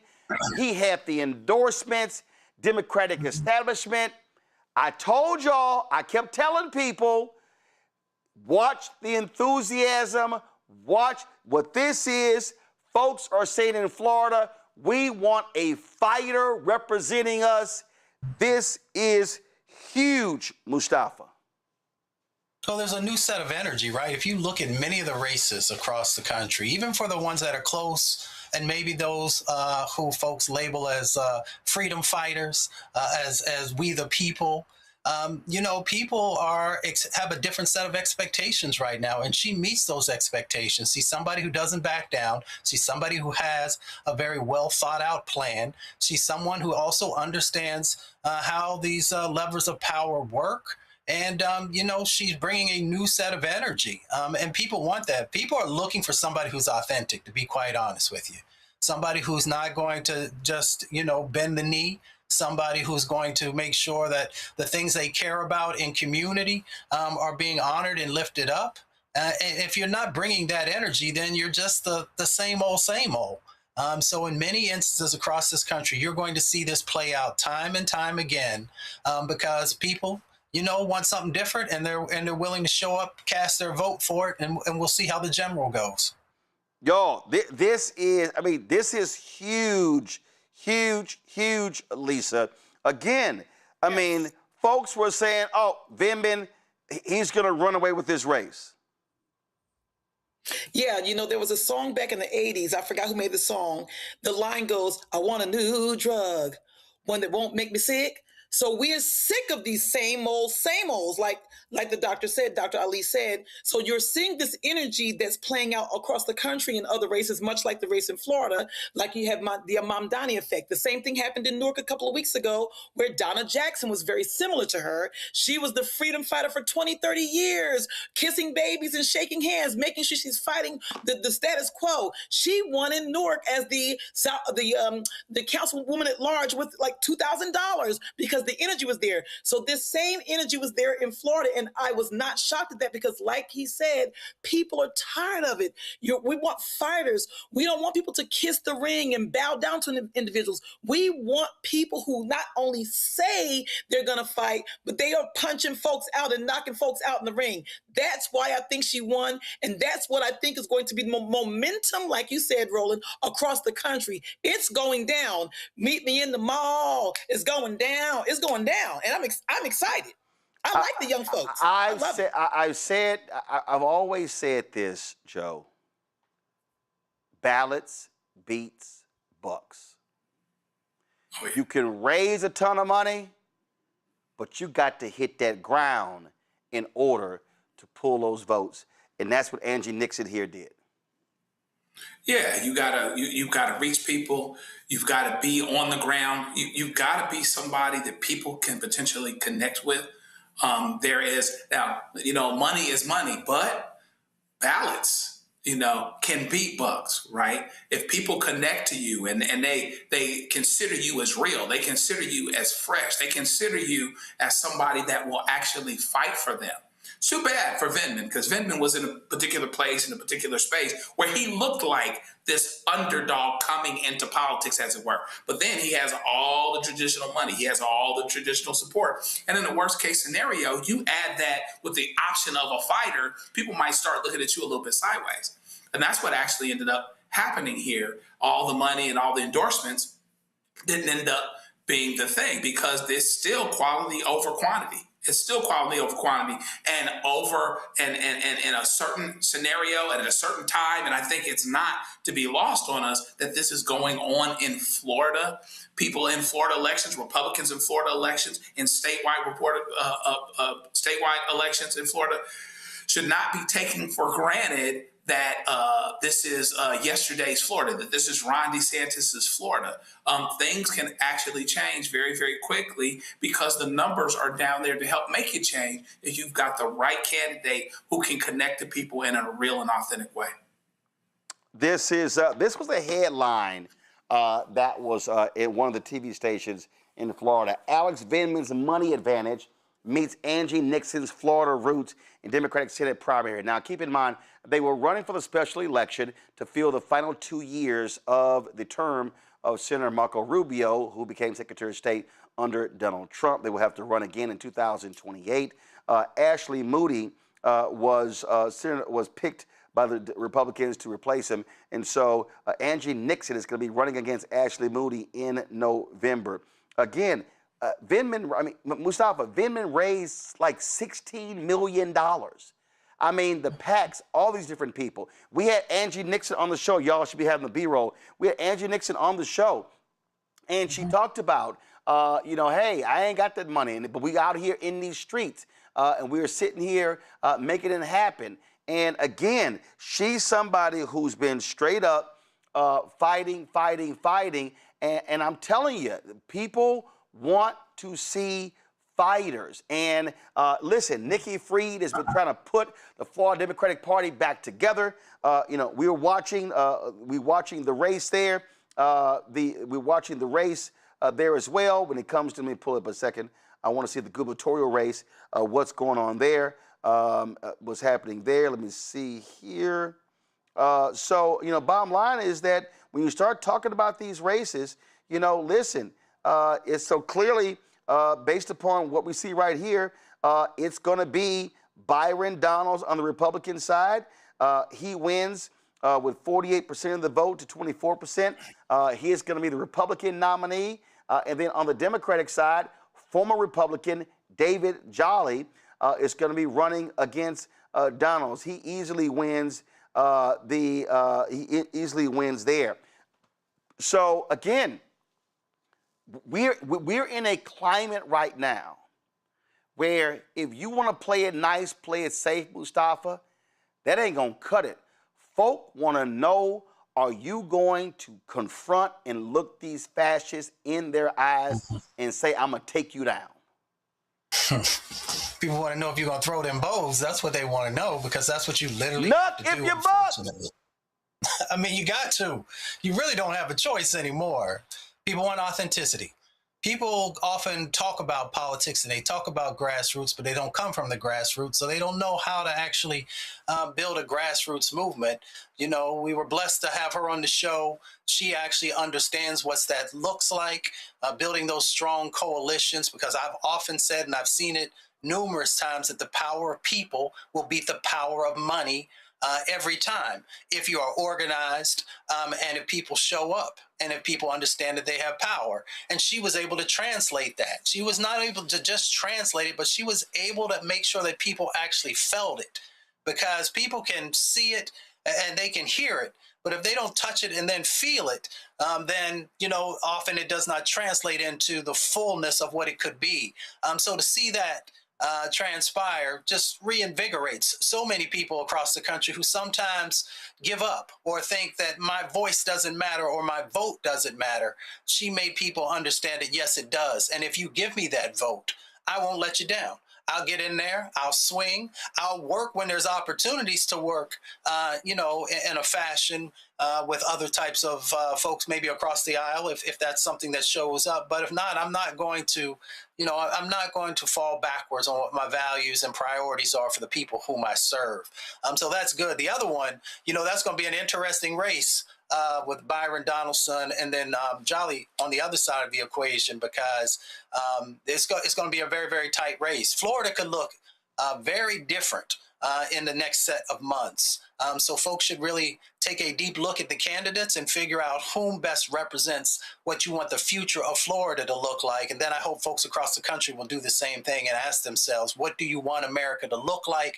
And how do you want America to play a more positive role in your life, in your community? Well, Lisa, bottom line is they've been talking about, again, when you look at Florida, Republicans have been doing well. Dominating. But guess what? There are massive issues in Florida. People are selling their homes. They got insurance issues. I mean, Ron DeSantis has not been running the state well, and this could be.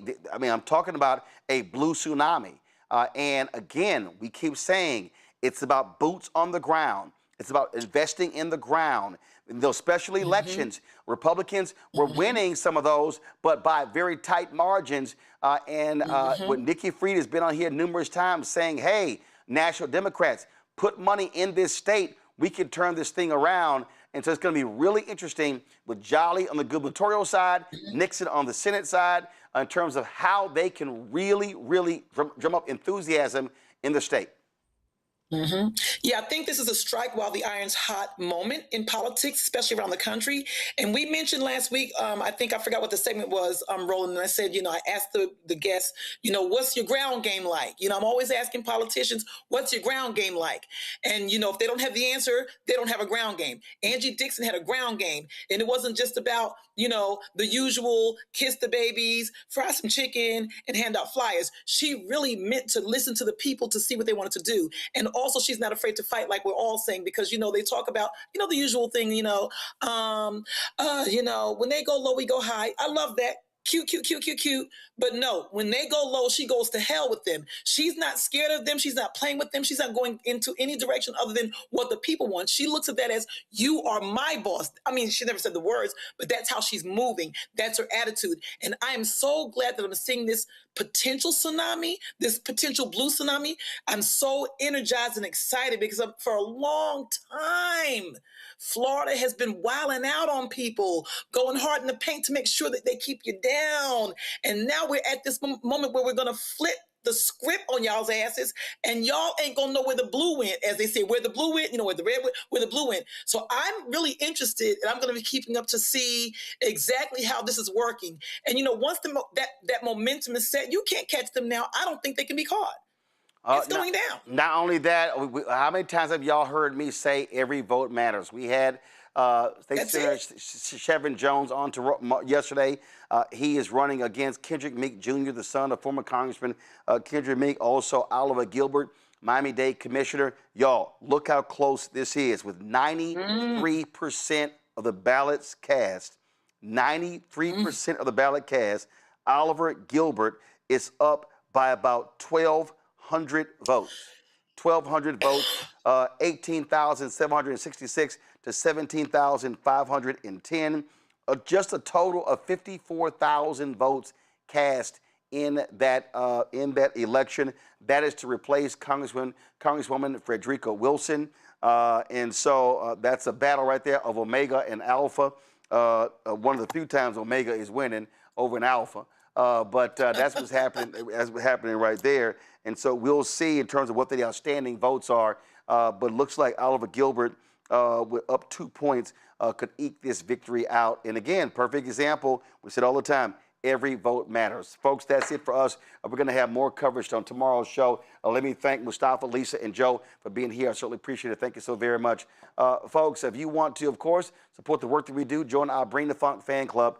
It's critically important that you support what we do because we don't have millionaires and billionaires cutting us checks. We ain't got Fortune 500 companies cutting us checks. We do this for the people. We cover the stuff that matters. And so your support is critically important. For Cash App, use the Stripe QR code. You see it right here. That QR code is for credit cards as well.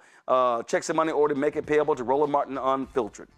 P.O. Box 57196, Washington, D.C. 20037-0196.